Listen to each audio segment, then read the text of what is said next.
Greetings everyone. This is Muse Fanfiction. Prepare yourselves for, what if Harry had a divine lordship system that automatically claimed every noble house before his first year? Don't forget to like and subscribe for more. Let's begin. Chapter 1, The Inheritance Wakes. The cupboard smelled like dust and old trainers and 10 years of being forgotten. Harry lay on his cot with his knees bent because he'd grown again and the cot hadn't, staring at the wooden slats of the staircase above him and listening to the Dursleys move around the kitchen. Uncle Vernon's heavy footsteps. Aunt Petunia's precise, clipped heels. Dudley's thundering approach to the refrigerator, the same as every morning, shaking the wall beside Harry's ear. He was 11 years old and he'd learned to measure his life in small spaces. The Hogwarts letter arrived on a Tuesday. He heard the flap of the mail slot, heard Dudley's scramble. Dudley always raced for the post on the off chance something arrived for him, and then a pause. A different kind of pause. The kind that meant something had gone wrong with the morning's expected routine. Vernon. That was all Aunt Petunia said. Just the name, flat and tight. Harry was already sitting up. He'd been thinking about the letter for 3 days before it arrived, which made no logical sense except that something in his chest had been pulling toward Tuesday the same way a compass needle pulls north. Not excitement, exactly. Something quieter than that. A sense of impending, the way the air feels before lightning, when every hair on your arm stands up and the world holds its breath. He pressed his ear to the cupboard door and heard Uncle Vernon say, very quietly, "Burn it." Which meant Harry already knew, somehow, that there would be another one tomorrow. There were 7 letters before Uncle Vernon nailed the mail slot shut. There were 14 before he started intercepting the post from the end of the driveway.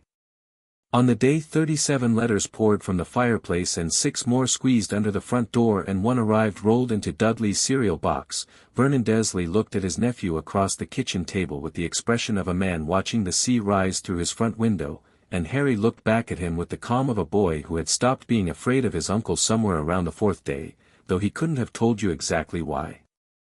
That evening, Vernon announced they were going somewhere safe where they couldn't follow. Harry packed his few things, a broken pair of glasses held together with tape, 2 shirts, a school photograph of a class he barely remembered from primary school, and he did it automatically, the way you do when you know something is ending and you're already thinking about what comes next. He wasn't thinking about the letters. He was thinking about the feeling in his chest, which had been there since Tuesday and which he'd been trying to describe to himself all week. It wasn't warmth, though warmth was close. It wasn't a voice, though it communicated the way language does, in meaning rather than sound. It was more like recognition. The feeling of being seen by something very old and very patient that had simply been waiting for him to be old enough to notice. He sat in the back of Uncle Vernon's car as they drove through the rain, Dudley wedged against him and snoring, and he pressed his fingertips against his sternum and thought, "What are you?" The answer came not in words but in images. A tree, vast, branching, roots going deeper than he could see. Houses. Not houses like Privet Drive, but houses, the word carrying a weight that felt almost architectural. Names written in light. Hundreds of them. And at the center of the tree, where the oldest roots tangled together into something older than memory, a single point of warmth that felt, undeniably, like him. Harry took his hand away from his chest and stared out at the rain and thought, all right then. The hut on the rock was cold and dark and Dudley had taken both blankets. Harry sat in the corner with his knees to his chest, drawing a birthday cake in the dust on the floor. He was doing it without thinking about it, 11 candles, the shape rough, the gesture small and private in the way that things are private when you've grown up without a single person to share them with. He turned 11 at midnight. And the door came off its hinges. He wasn't afraid of the giant man who ducked through the doorframe. He was aware that he should probably be afraid, Vernon certainly was, scrambling backward with his shotgun, which the giant bent like a pretzel with an expression of mild irritation, but the feeling in Harry's chest had been building all day into something that felt almost like anticipation, and when Rubeus Hagrid sat down, looked at him with eyes like warm black beetles, and said, "Harry, you're a wizard," Harry found that he already knew. Not the word. He hadn't had the word. But the knowing was already there, had been there all along, living in the inexplicable things that happened around him when he was frightened or angry, in the feeling of wrongness every time someone told him he was ordinary, in the pull of Tuesday's letter across 3 days of empty air. "I know," Harry said. Hagrid blinked. "Do ye?" "Not, I didn't know the word. But I knew something." Harry looked at the letter Hagrid handed him, the green ink, the wax seal. "I've known since Tuesday." Hagrid scratched his beard. "Well. There's new. Usually they're a bit more surprised." "I think," Harry said carefully, because he was still figuring out how to say it, "something woke up in me on Tuesday. When the first letter came." He paused. "Is that normal?" Hagrid opened his mouth. Closed it. "Better save some things fair, Dumbledore," he said finally, and pulled a slightly squashed birthday cake from his coat pocket, and that was that. London in August was grey and busy and utterly indifferent to the small boy walking through it with a giant, and Harry found that he didn't mind the indifference at all. He'd been invisible his whole life. The difference now was that invisibility felt like a choice. The leaky cauldron was dark and low-ceilinged and smelled of old wood and something sharper underneath, something that made the thing in his chest lean forward with interest the moment he stepped through the door. Magic. Actual magic, saturated into the walls, and the feeling of it was so immediately, viscerally right that Harry had to stop walking for a moment. He'd been hungry for this his whole life without knowing what it was he was hungry for. Then Tom the barman looked up, and said, "Good Lord, it's Harry Potter," and the pub erupted, and Harry had his first lesson in the difference between being seen and being known. They shook his hand. All of them, one after another, some of them crying, one old witch who wouldn't let go for a full 30 seconds. He let them do it with patience born from years of waiting rooms and school offices and sitting quietly while adults decided things about him, but inside he was cataloging. Taking notes. These people had been carrying his name for a decade like something precious. He'd need to understand that. He'd need to understand what they wanted from it. He didn't stop to think about why he was thinking in those terms. The system, he'd decided to call it the system because it was simpler than the alternatives, seemed to approve of the observation. Diagon Alley hit him like a wave and he let it, walking with his eyes wide open and his brain moving fast. The shops, the robes, the cauldrons stacked in a tower outside a copper-fronted shop, an owl emporium that smelled of feathers and something electric, wands in a window with a sign that said Ollivanders, makers of fine wands since 382 BC, the children his age dragging parents toward display cases while their parents dragged them toward school supply lists. He absorbed all of it. And underneath it all, the system moved. It wasn't dramatic. There was no flash of light, no voice announcing anything. It was the tree from his vision, quiet, methodical, inevitable. Diagon Alley was old, built on land that had been magical for centuries, and the magical families who had built it had left traces everywhere, enchantments, ward stones, ownership marks buried under decades of other people's renovations. The system moved through those traces the way water moves through soil, finding every dormant line, every house that had died out or gone silent, and claiming them the same way. Harry felt it as warmth. As a gentle, constant unfurling, like a fist opening finger by finger, something held tight for too long finally releasing. He didn't know the names yet. He'd learn them. Right now he was walking toward a white marble building that looked like it had been dropped here by a civilization that built things to last forever, and Hagrid was saying, "Best bank in the world. Gringotts.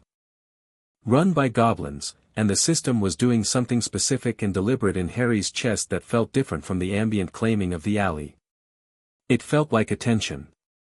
The goblin at the main desk looked up at Harry the way goblins look at things, measuring, ancient, unbothered by the gap between them. Harry met the gaze directly. He'd learned young that looking away from things that stared was how you ended up conceding ground you hadn't meant to give. "Harry Potter," Hagrid announced, a little unnecessarily, "come to take some money from his vault."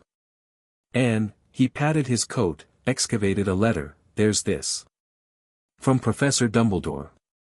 The goblin, Griphook, his badge said, took the letter with long fingers and read it without any change in expression. Then he looked at Harry again, and this time there was something different in it, something Harry couldn't quite name. Mr. Potter, Griphook said, before we attend to your school vault, the bank requires a moment of your time. There are matters pertaining to your account that have recently become relevant. Hagrid shuffled. Professor Dumbledore said just, the bank's business with Lord Potter supersedes any secondary instructions, Griphook said pleasantly, the pleasantness so precise it could cut glass. If Hagrid Rubeus would care to wait in the lobby, we will see to the young lord's affairs with all appropriate dispatch. The silence that followed was total. Harry was watching Hagrid, whose face had gone through several colors in quick succession. Lord? Hagrid repeated. Indeed. Griphook's eyes hadn't left Harry. Mr. Potter. If you'll follow me. Harry followed him. The office they went to was deeper than Harry expected, down 2 levels by cart, which was terrifying and exhilarating, and Harry held the side rails and watched the tunnels blur past with every intention of enjoying it. Then on foot through a corridor that the system was practically singing down, the warmth in his chest building with every step towards something ahead of them that felt enormous and very, very old.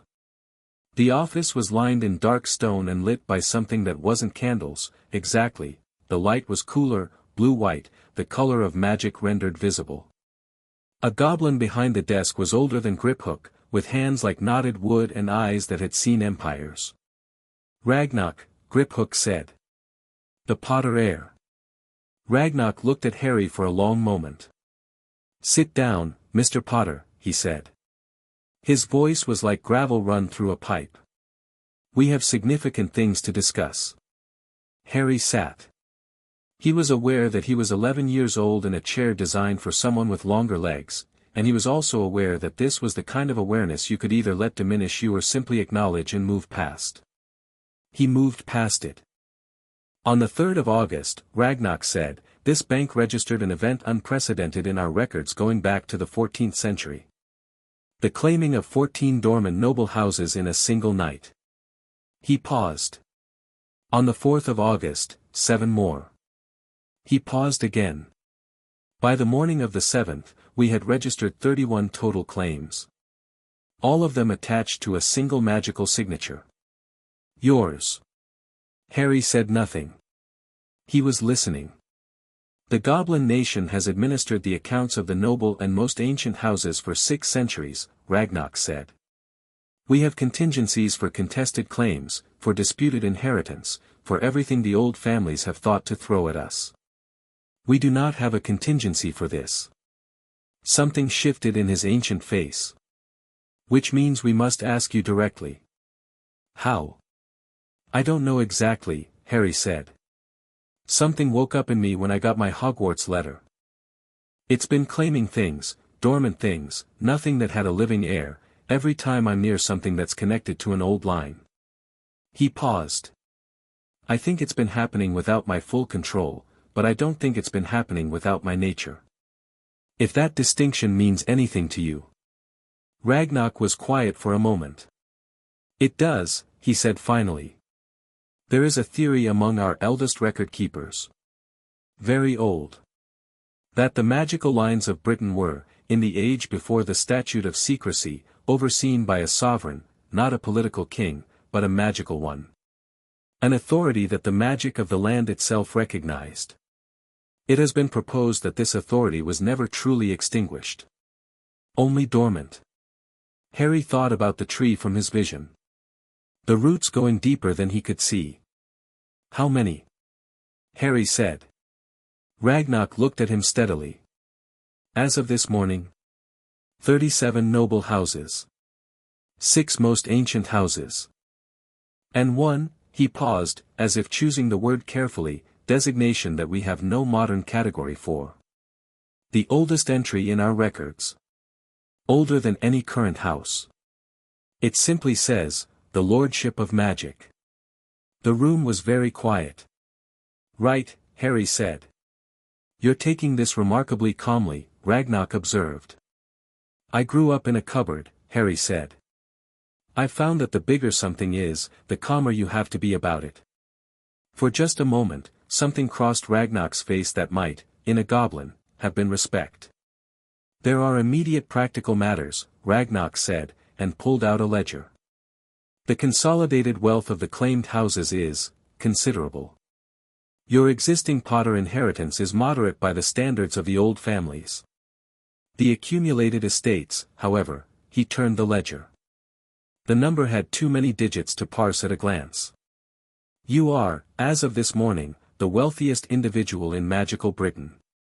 Potentially in wizarding Europe. Harry looked at the number. I need accounts for myself, he said, and I need someone I can trust to manage the estates I'm not ready to manage myself. Is there a structure for that? Ragnarok blinked. Apparently he'd been expecting something else. There are goblin estate managers. It's an arrangement we've used for centuries with the old families. Good. I want that arrangement for everything I've claimed. I'll review accounts quarterly when I'm at school and during summers. He thought for a moment. Are there estates with sitting staff? People who've been maintaining properties for houses that went dormant? Several. They keep their positions and their pay. Whatever they were receiving before, they keep. He paused. Actually, give them a raise. If they've been maintaining property for a dead house on the hope that someone would eventually claim it, they've earned it. Ragnarok looked at him for a very long time. As you say, Lord Potter, he said, and his voice had changed in a small but definite way, the way a dial shifts from one setting to another.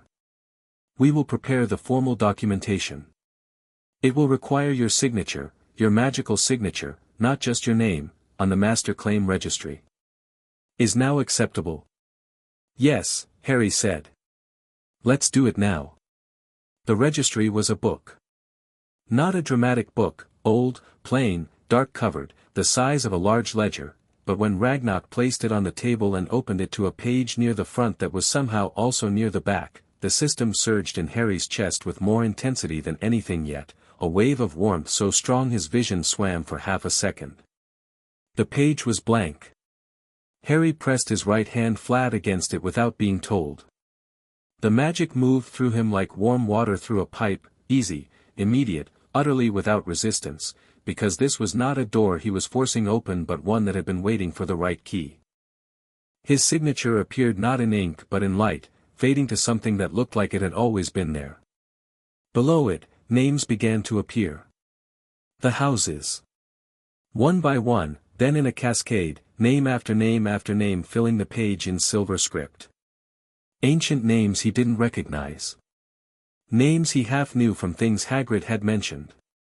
And then, at the bottom of the cascade, in letters slightly larger than the rest, the Lordship of Magic, Potter, Harry James. Claimed. Ratified. That's that, then, Ragnarok said quietly.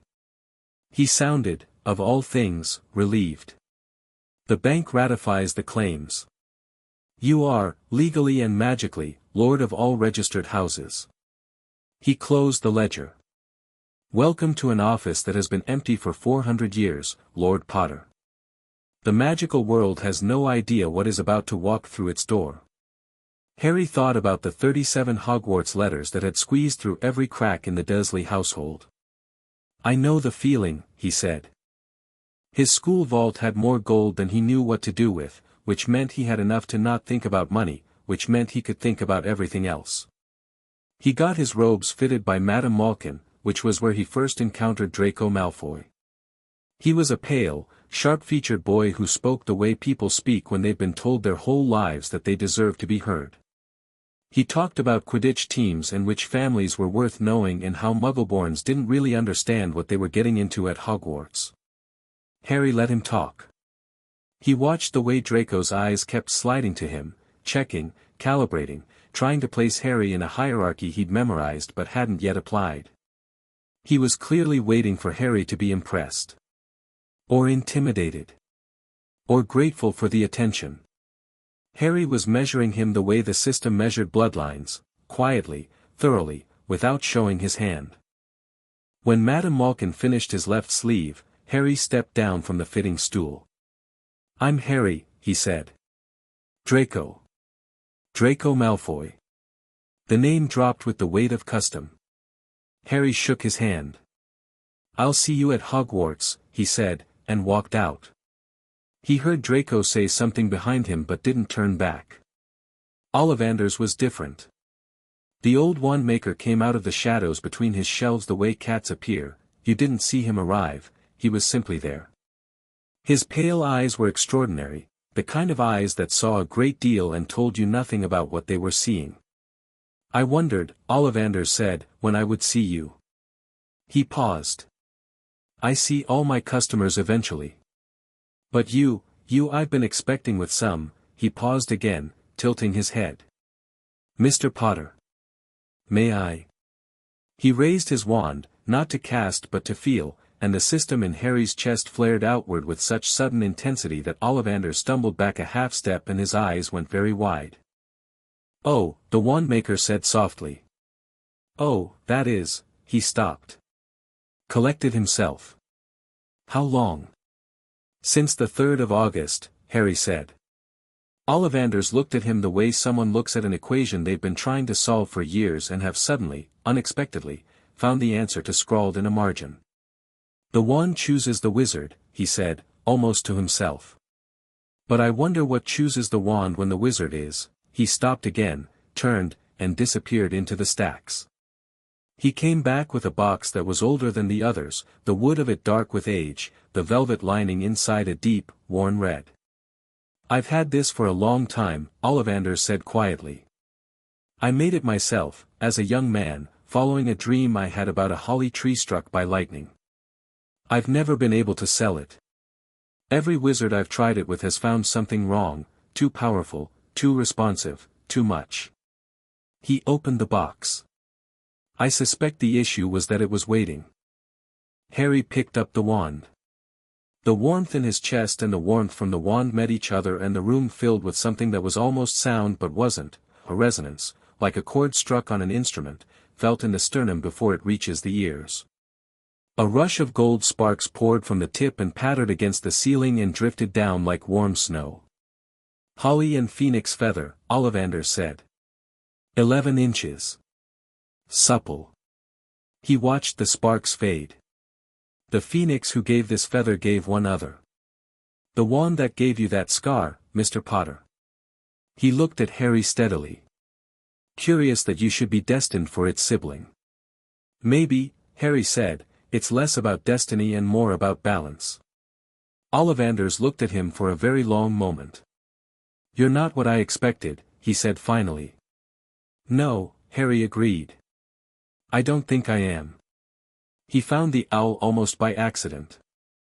He'd been walking back down the alley, carrying his wand case and his school supplies and thinking about what Ragnarok had said about the oldest entry in the registry, when he heard a sound from the Owl Emporium doorway, not the general chorus of hoots from inside, but a single sharp sound, very precise, directed.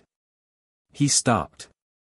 A snowy owl sat on a perch just inside the door, white as new paper, watching him with amber eyes that were somehow very alert and very calm at the same time.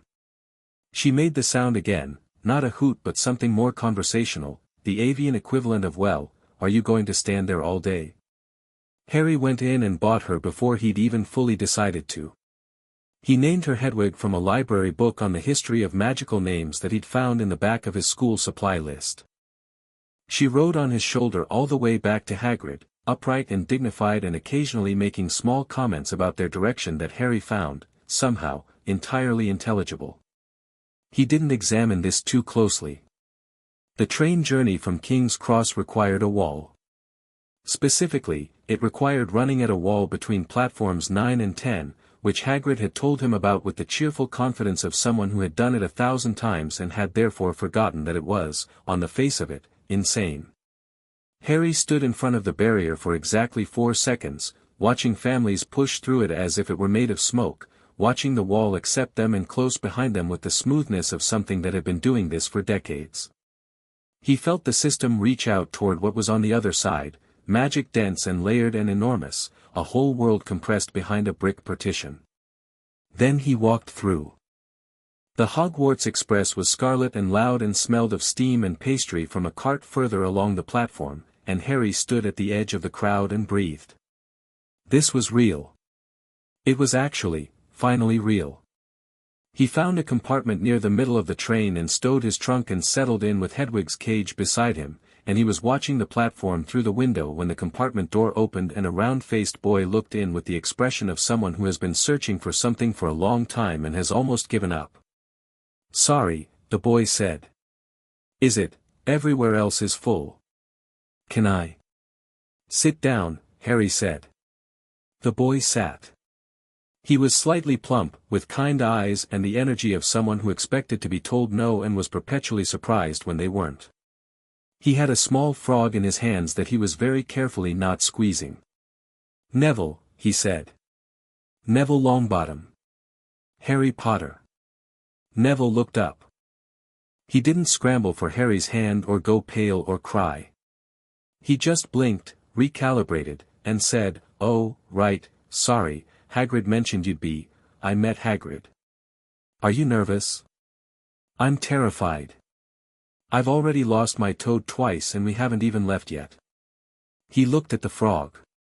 "This is Trevor. He's not my toad. His name is also Trevor. It's complicated." Harry looked at the frog, which looked back with the mild, untroubled expression of something that had long since made its peace with its situation. "You're a Longbottom," Harry said. Neville blinked again. "Yes. The noble house of Longbottom." Well, yes, technically, Gran always says, your house has a history going back 600 years, Harry said. Your great-great-grandmother was on the Wizengamot. Your grandfather helped establish the post-war ministry restructuring in 1945. He paused. Neville was staring at him. "I know this because I've spent the last week reading everything I could about every magical house in Britain. You come from a very significant family." "Gran says I'm a disappointment to it," Neville said, the words coming out fast, automatic, the way words do when they've been heard so many times they don't feel like opinions anymore, just facts. Harry looked at him. "Your grandmother is wrong," Harry said. The simplicity of it hit Neville like something physical. He opened his mouth. Closed it. Looked at Trevor the Frog for help, found none. He started.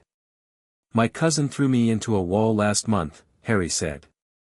"And my aunt told me the reason I was failing primary school swimming was that I'd never been worth the money for lessons, which, I'd never had lessons. That's the problem, not me." He shrugged. "Adults who feel better when you feel smaller aren't measuring you. They're measuring their own fear." The train lurched into motion. Neville looked out the window at the platform sliding away, at the parents waving, at his grandmother's straight-backed receding figure in her distinctive vulture hat.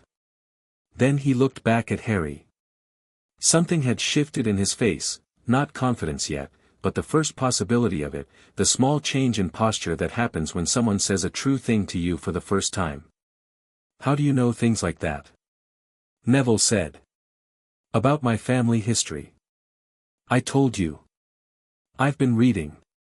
Harry reached into his bag. "Here. I brought my notes." Neville looked at the densely written parchment. "You took notes? On all the magical houses?" "I learn the map before I go somewhere new," Harry said. "Easier than getting lost." A girl appeared in the compartment doorway, bushy-haired, carrying a large book, her robes already on and perfectly fitted. "Sorry, have either of you seen a toad? There's a boy on the other end who says, she spotted Trevor." "Oh, there he is. You're Neville." She didn't wait for confirmation. "I'm Hermione Granger." "I've already read all our textbooks, have you?" "I think the Transfiguration is going to be the hardest, personally, based on the theory involved, but Charms looks absolutely fascinating from a principal standpoint." She stopped. She'd noticed Harry. Her expression went through 3 distinct phases: recognition, recalibration, and a very precise analytical focus that Harry recognized as the look of someone filing information away for later. "Harry Potter," she said. "Hermione Granger," he replied. "You've heard of me?" "No," Harry said. "You introduced yourself." She blinked. Then, unexpectedly, she laughed, a real laugh, caught off guard. "Right. Sorry." She came in and sat across from Neville, handing Trevor back with the practiced efficiency of someone who had found things before and expected to be asked to do so again. "I've read about you, of course. Everything that's publicly available. The books don't agree on the details."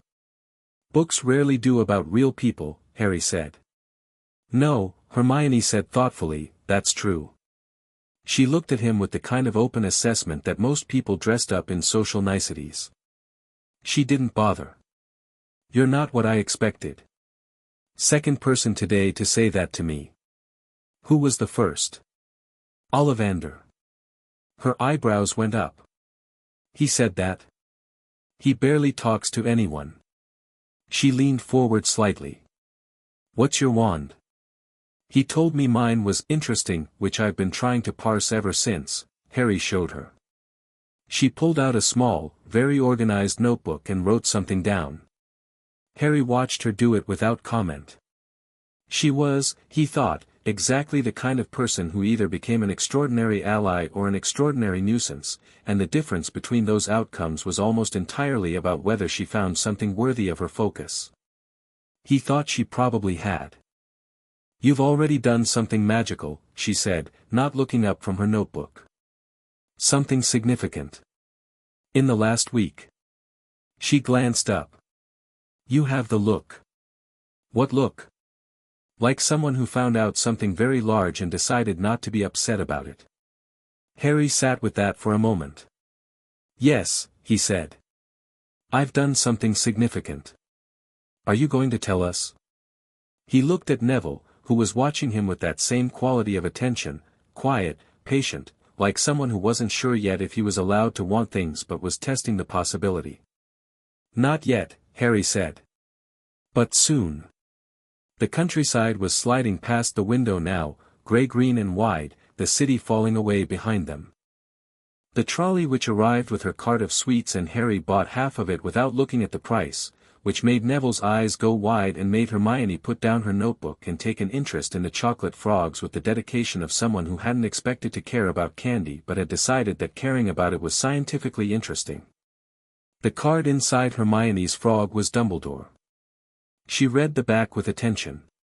Harry got Merlin. He looked at it for a moment. Then he put it carefully in his breast pocket, which felt, for some reason he didn't examine, like the right place for it. Outside, the sky was turning the color of a bruise at the edges. They were going north. They were going somewhere real. And inside Harry's chest, the system was settling into something quieter than it had been all week, not dormant, never dormant, but satisfied, the way you feel when you've accomplished the first part of something large and the rest of it is just a matter of time and will. 37 noble houses. 6 most ancient houses. 1 designation without a modern category. Harry leaned his head back against the seat and closed his eyes. He'd grown up in a cupboard, measuring his life in small spaces. He was 11 years old. He was about to walk through a door that no one had walked through in 400 years. He thought, let's see what's on the other side. The boats across the Black Lake were small and the water was very still and the castle rose from the darkness above the tree line like something that had always been there and always would be, lit from within by 1,000 points of warm light, its towers reaching up into a sky enormous with stars.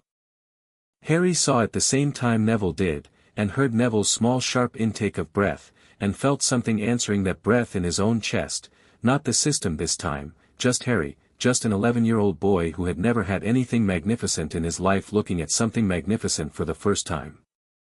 The castle didn't make him feel small. It made him feel exactly the right size. He could feel the wards from the water. They were old, extraordinarily old, layered the way rock strata layer, each century pressing down on the last, and when the boats touched the far shore and Harry stepped onto the stone path leading up to the great doors, the wards turned toward him. Not aggressively. Not in challenge. The way a dog turns toward someone it recognizes coming home. Hermione was beside him, still cataloging details. Neville was on his other side, gripping his robes with one hand and Trevor's cage with the other. In the boats around them were 100 children who had no idea what any of this was about to mean. The great doors opened. Professor McGonagall stood in the entrance hall in emerald green robes, sharp and precise and exacting as a ruler's edge, and she looked at the assembled first years with the expression of someone who had done this 40 times and still cared about getting it right. Her gaze swept the group. Landed on Harry. Moved on. Moved back. She looked at him for just a moment longer than she'd looked at anyone else, and something crossed her face, recognition, and underneath it, something complicated that Harry didn't have enough context to read yet. She'd known his parents. He filed it away. "Welcome to Hogwarts," McGonagall said. Harry stood in the entrance hall of a school that the system told him was, in some sense, already his. He stood between a girl who catalogued everything and a boy who'd been told he was nothing. He thought he was going to like it here. Chapter 2, The Sorting of Lords. The entrance hall smelled of stone and candle smoke and something older underneath both, the kind of smell that lives in places that have been important for a very long time. Harry stood with the other first years and watched the ghosts drift through the wall with the detached interest of someone watching weather, while around him children screamed or grabbed each other or pressed backward into the crowd. He'd seen stranger things in the last week than a transparent monk in a habit.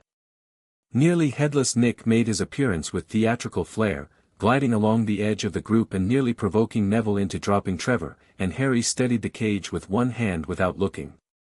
Neville mouthed thank you with the expression of a boy who had been apologizing for things all his life and was still slightly surprised when someone just helped without needing the apology first. McGonagall returned. The chatter died. They followed her out of the antechamber and into the great hall. Harry had been preparing himself for the scale of it. He'd read the history, knew the ceiling was enchanted, knew the candles floated, and it still landed on him like a wave. Not because of the enchanted sky overhead, real and starless tonight beneath a roll of Scottish cloud, not because of the 4 long tables with their hundreds of watching faces, though all of that was real enough. It was the magic in the walls. Older than Hogwarts the school, older than the founders whose portraits lined the corridors he'd glimpsed in passing. The magic of the castle itself, which the wards had already recognized when he'd stepped off the boats, now turned its full attention on him the way a compass needle turns. He felt it. He was almost certain a few others felt something. Hermione glanced sideways at him with sharp eyes, but whatever it was subtle enough to drown in first-year nerves. The Sorting Hat sat on a stool at the front of the hall, battered and patched and ancient, and it was already moving, the brim of it shifting, the crease of it forming into something that might have been a face, and then it opened and sang. Harry listened to the song.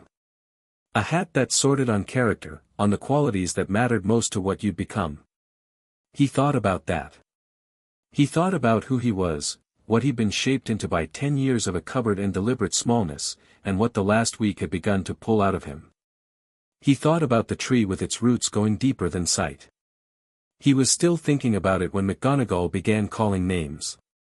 He watched each sorting with the same attention he'd given to everything since Tuesday. Lavender Brown went to Gryffindor with the hat barely touching her hair. Susan Bones, a girl with quick eyes and the slightly cautious bearing of someone from a family that had learned caution through loss, went to Hufflepuff. The Sorting Hat held on her for almost a minute, and Harry noted that. A mind the hat found worth considering. He filed her away. Hermione went to Gryffindor. She walked to the table with the composure of someone who had expected this outcome and was already 3 steps past it, though the moment she sat down and the table erupted in welcome, the composure cracked briefly and she smiled the real smile, the one that had nothing to do with being impressive.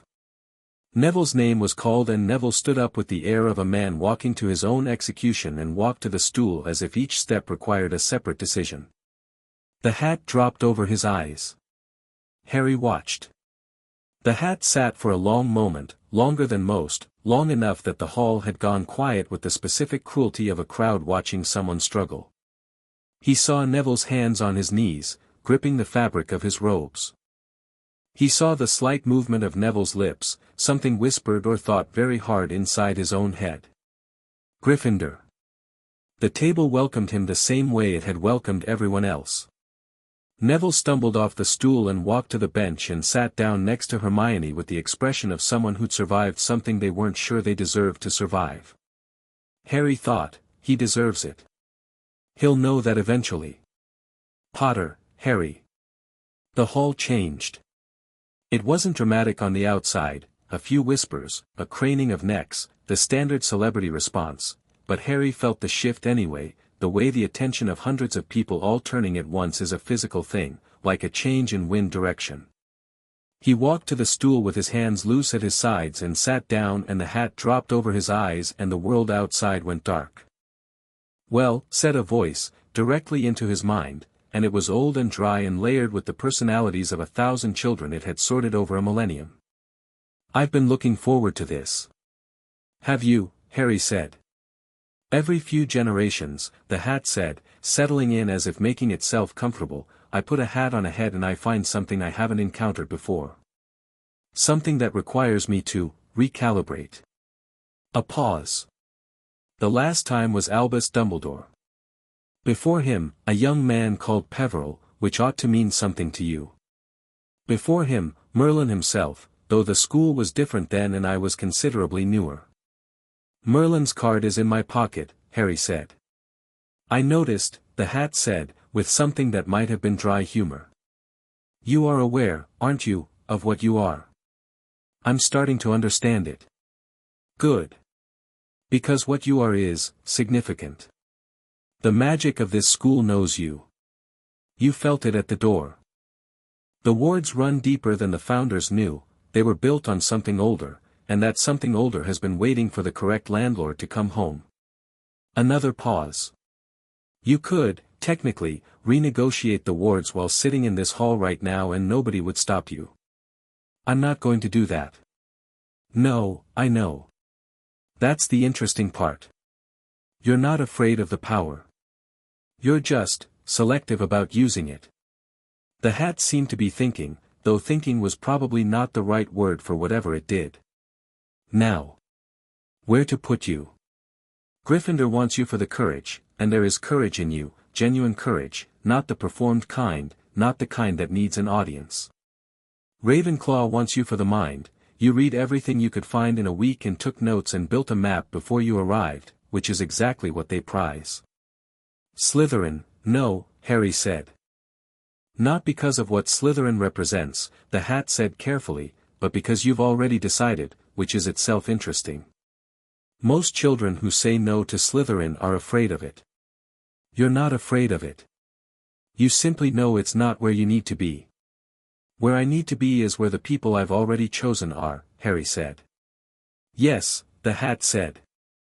That's Gryffindor. Not because of bravery or daring or any of the things the song rattles on about. But because of loyalty. The specific, deliberate kind. You choose your people carefully and then you do not leave them. The hat seemed to smile, which was a concept Harry wasn't certain applied to hats but felt accurate anyway. Also because Godric would never forgive me if I sent you anywhere else, and I've been hearing about it for 900 years. Gryffindor. The table erupted. Harry took the hat off, handed it back to McGonagall, and walked to the Gryffindor table. He sat down next to Neville, across from Hermione, and the older students leaned in from all sides with the enthusiastic disorientation of people who expected something and weren't sure they'd gotten it. A red-haired boy thrust out his hand. Fred Weasley. This is George, don't worry about telling us apart, even we don't always bother. Harry Potter, Harry said, shaking both their hands. We know, they said together. Brilliant entrance, Fred said. Very measured, George agreed. Like a man who had somewhere to be and took his time getting there. Harry looked at them. Identical grins, identical posture, identical spark of someone who found the world inherently and endlessly amusing. He decided, immediately, that he liked them both. "Thanks," he said. "I've heard you two are known for things." They exchanged a look. "Known for things," Fred repeated. "Eloquently put," George said. "What kind of things?" Fred asked Harry. "Mostly the kind that get you in trouble," Harry said, "but the interesting kind of trouble. The kind that requires planning." They both stared at him for a moment. "We're going to be friends," George said. "Clearly," Fred agreed. Further down the table, Percy Weasley, prefect badge gleaming, was attempting to restore decorum and being ignored by everyone including, Harry noted, the portraits on the wall above him, which were all watching Harry with an attention that was specifically different from the general human curiosity of the hall. Two of them had leaned in to whisper to each other. One, a broad-faced wizard in tutor dress that Harry didn't yet know the name of, gave a small nod when Harry glanced up at him, the precise nod of recognition from one lord to another. Harry nodded back. Hermione caught the exchange and looked between Harry and the portrait with narrowed eyes and said nothing, which was the most interesting response she could have given. The food appeared and the hall filled with the noise of 400 people eating and talking and finding their equilibrium after the sorting, and Harry ate roast chicken and listened to everything around him simultaneously, which was not a new skill. He'd learned to track multiple conversations in the Dursley household out of pure survival instinct, but which felt, in this context, like an entirely different thing. He was learning the room. The Slytherin table, the way Draco Malfoy sat at its center like he'd been deposited there by gravity, his two large companions bracketing him with the energy of people whose job was to take up space. The way the older Slytherins watched the first years with an assessor's eye. A girl at the far end, dark-haired and reading something propped against her water goblet despite the feast, Pansy Parkinson, he recalled from his notes, though the reading distinguished her from what he'd expected. The Hufflepuff table, louder than he'd anticipated, more genuinely communal. Susan Bones sitting with a small group of girls who were clearly already friends, laughing at something, the careful bearing from earlier softening into something easier now that she was somewhere that felt safe. The Ravenclaw table, quieter, more internally focused, conversations in smaller clusters with the intensity of people who'd found someone interesting to talk to. A girl with blonde hair so pale it was almost white, sitting slightly apart from the rest, watching the enchanted ceiling with complete absorption, as if it were the most interesting thing in the room. Up at the head table, Dumbledore, who caught Harry's gaze across the hall and smiled the warm, specific smile of a man who was very pleased with himself for reasons he hadn't yet shared, which Harry noted and stored. McGonagall, watching the room with professional attention. Snape, dark, still, watching Harry with the flat assessment of someone who had already formed an opinion and was confirming it. And Quirrell, seated near the end of the staff table in a purple turban, looking at no one, hands wrapped around his goblet. The system went still when Harry's attention passed over him. Not the settled stillness of before. A different quality of stillness, the stillness of something listening very hard, or of something that had recognized a threat and was deciding what to do about it. Harry spent 2 seconds on Quirrell, just long enough to be sure he'd actually felt what he'd felt, then looked away. He'd come back to it. "You keep looking at the teachers," Neville said. "Habit," Harry said. "I like to know who's in a room." "The one in the turban is Professor Quirrell," Hermione said, because she had clearly already catalogued all of them. "Defense against the dark arts. He's supposed to be brilliant, actually, had a breakdown after an encounter with a vampire in the Black Forest, which, I mean, you can understand why that would affect someone." She paused. "He smells strange. You notice that from here?" Neville said.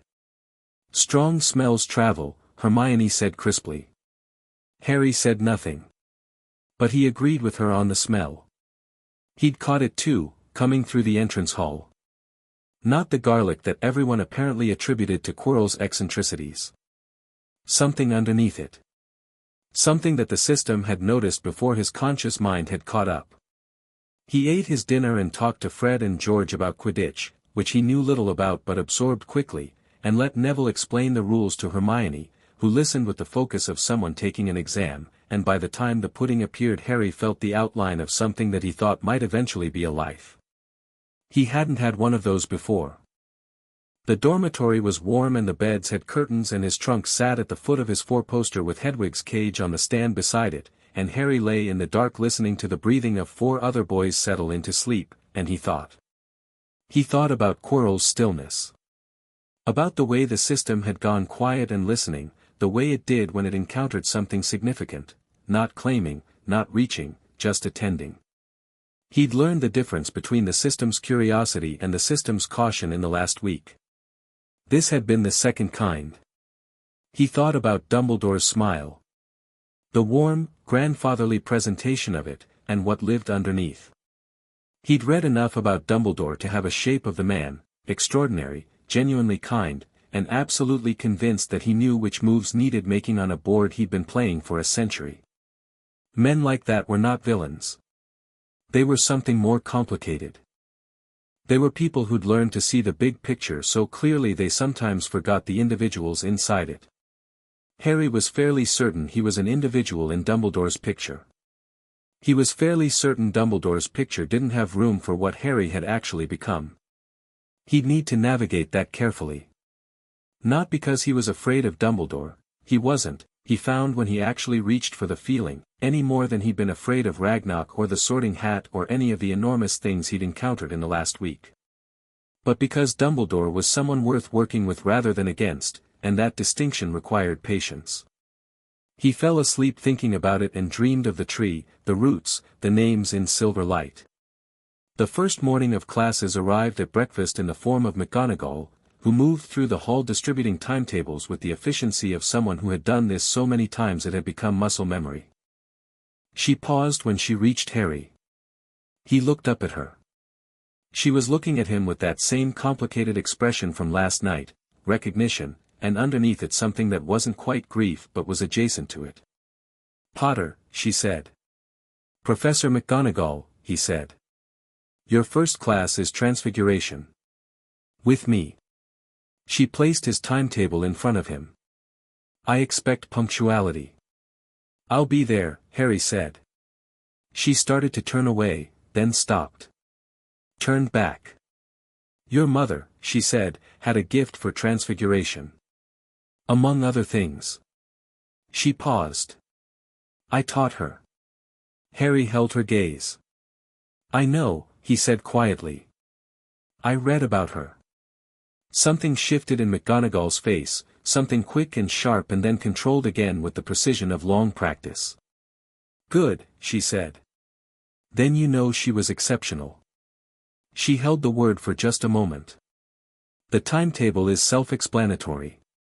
Don't be late." She moved on. Harry watched her go. Then he looked down at his timetable and let himself feel, briefly and privately, what it was like to have someone tell him something good about his mother. He'd read about her in books, in history, in the notes of magical genealogies. This was different. This was someone who had been there. He filed it away carefully, in the part of him that was accumulating things that mattered. Transfiguration was in a tower room that smelled of chalk and old wood, and McGonagall was already there when they arrived, sitting on her desk as a tabby cat, an absence of human presence that made half the class look around in confusion. Harry sat down in the second row. The cat watched him. He watched the cat. Then McGonagall unfolded from the tabby form into a woman standing upright behind the desk with the smoothness of something completely mastered, and 30 children jumped, and Harry didn't because he'd been watching her eyes and had known what was coming. She noticed that he hadn't jumped. Her expression didn't change, but he saw the slight realignment of her assessment of him. The lecture on transfiguration theory was dense and good, and Harry took notes in the shorthand he developed during his week of reading, which was faster than standard script and which Hermione, seated beside him, glanced at twice with barely concealed competitive interest. When McGonagall set them the task of turning a match into a needle, Harry held his match, felt for the intention in the wood of it, and let the magic find its own way down his wand. The match became a needle on his first attempt. Not perfectly, slightly too long, the eye slightly too wide, but silver, metallic, genuinely transformed. McGonagall came to his desk. She picked up the needle. She set it down. She added 20 points to Gryffindor without comment and moved on to Hermione, who had gotten halfway there and was trying very hard not to look at Harry's needle. That was cheating, she murmured to him when McGonagall had moved away. I didn't cheat, Harry said. You were too fast, she said. Nobody is that fast on the first try without something. She stopped. Looked at him with those sharp cataloguing eyes. How? I'll tell you this weekend, Harry said. I promise. But we need somewhere private to talk first. She looked at him for a long moment. You keep doing that, she said. The I'll tell you but not yet thing. It's very irritating. I know, Harry said. I'm sorry. Are you though? He thought about it. Moderately, he admitted. She laughed despite herself, the real laugh again, and turned back to her match. Charms was smaller and warmer and Professor Flitwick was tiny and bright-eyed and so delighted by his subject that the enthusiasm was genuinely infectious, and History of Magic was the exact opposite of both those things, a ghost drifting in front of a blackboard in a voice that could render anything up to and including a dragon attack completely inert. Harry took notes in History of Magic anyway. The information was actually useful. The delivery was the problem, not the content. It was potions that changed the tenor of the day. The dungeons were cold and smelled of things that didn't have names, and Snape arrived through the door at the front of the room with the particular entrance of a man who'd refined it over years, the black robes, the timed appearance, the silence that settled before he'd said a word. Harry watched him assess the room. Snape's gaze moved across the first years with the practiced speed of someone who'd done this for a decade, slowing at some faces, passing over others. It landed on Harry and stopped. Potter, Snape said. Professor, Harry said. The class held its breath. This was something, the room had decided. Something was about to happen. Snape moved to the center of the room in that controlled, precise way he had, robes settling, and began his speech. Harry had heard teachers do this, establish dominance through knowledge, through the implicit threat of knowing things the students didn't, through making the students aware that they were small and uninformed and needed the teacher to be anything at all. He listened with his hands flat on the table. Potter, Snape said, turning, and his voice had the quality of someone laying a trap with complete confidence. What would I get if I added powdered root of asphodel to an infusion of wormwood? Draught of living death, Harry said immediately. A powerful sleeping potion, classified as dark adjacent by the Ministry though it has legitimate medical applications. The asphodel and wormwood also feature heavily in the morning symbolism of Victorian wizarding literature, which some people find relevant and others find pretentious. Snape paused for a fraction of a second. Just a fraction. Where would you look if I told you to find me a bezoar? A goat's stomach, Harry said. It's an antidote to most poisons. Worth keeping one on your person, actually. Particularly here, he added, looking at the shelves of potion ingredients with the air of someone running a practical assessment, where there are several substances that can be absorbed through skin contact. Another pause. Fractionally longer. What is the difference between monkshood and wolfsbane? Nothing, Harry said. They're the same plant. Also called aconite. Extremely toxic, used in wolfsbane potion, which suppresses the symptoms of lycanthropy. Snape, sorry, Professor, I have to ask. Are these questions meant to be ones I shouldn't know the answers to? Because I've had a week and I read widely. The dungeon was absolutely silent. Snape looked at him with the flat, controlled attention of a man recalibrating in real time. 10 points from Gryffindor, he said, for impertinence. Fair, Harry said. He meant it. Snape's jaw tightened almost imperceptibly. He turned to the board and began writing instructions, and Harry got out his notebook and wrote them down, and he was fairly certain that somewhere in the controlled lines of Snape's back was a man who had prepared a very specific performance for this specific morning and was now dealing with the fact that his audience had already seen the show. He felt no satisfaction in it. Snape was not his enemy. He was, Harry sensed, a man who'd structured his entire emotional life around the grief and bitterness of a very long and specific wound, and who'd been assigned to teach the son of one half of that wound while keeping watch for the other half. He deserved neither contempt nor pity for that. He just needed to understand that whatever James Potter had been, Harry wasn't it. That would take longer than one class. He brewed his potion carefully, following the instructions precisely, with adjustments he worked out on the fly based on what the ingredients were actually doing rather than what they were supposed to do, which was a distinction that came naturally to him now in a way it hadn't before, the system and which he suspected had something to do with the accumulated ancestral knowledge flowing through the claimed houses.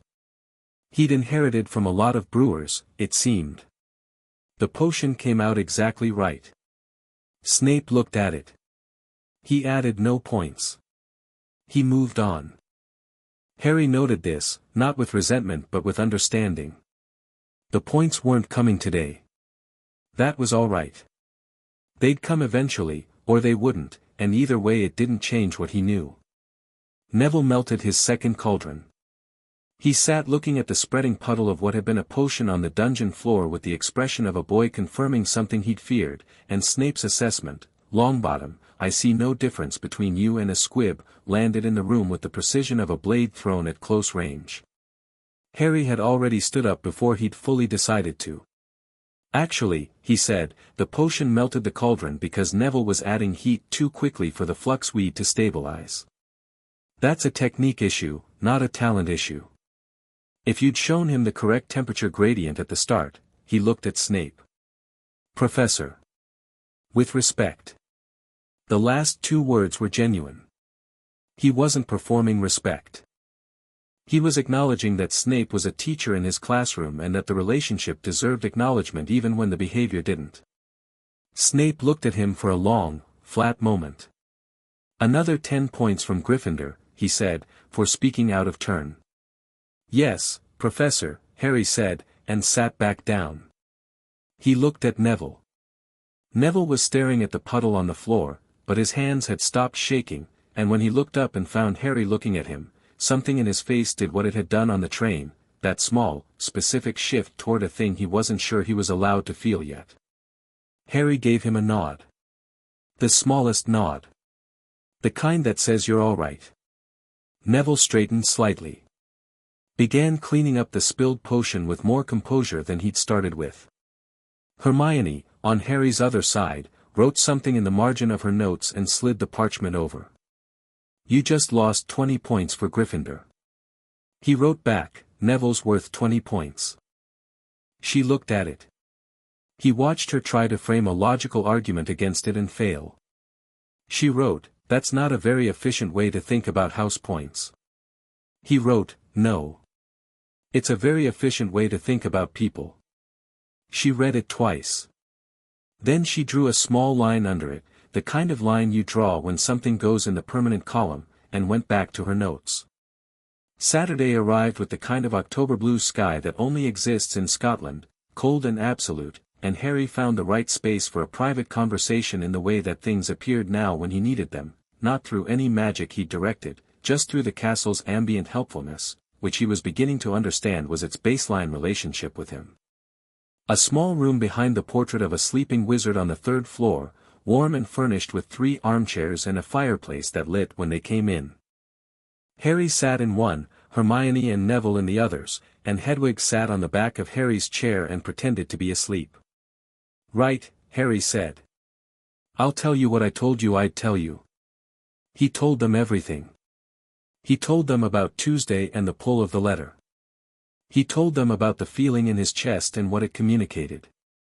He told them about Gringotts, about Ragnarok, the registry, the 37 noble houses and the 6 most ancient and the designation that had no modern category.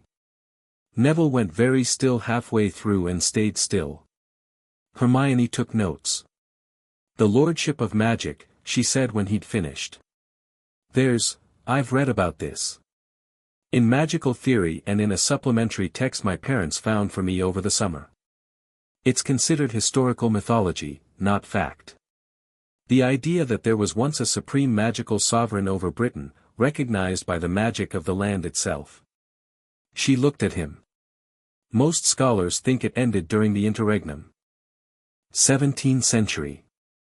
The magical community fragmented and the authority was diluted. Not diluted, Harry said. Dormant. And it woke up in you, she said, like she was testing the sentence's structural integrity. Yes. She wrote something down. What does it actually do? Day to day. What does having this system feel like in practical terms? It's like having an extra sense, Harry said.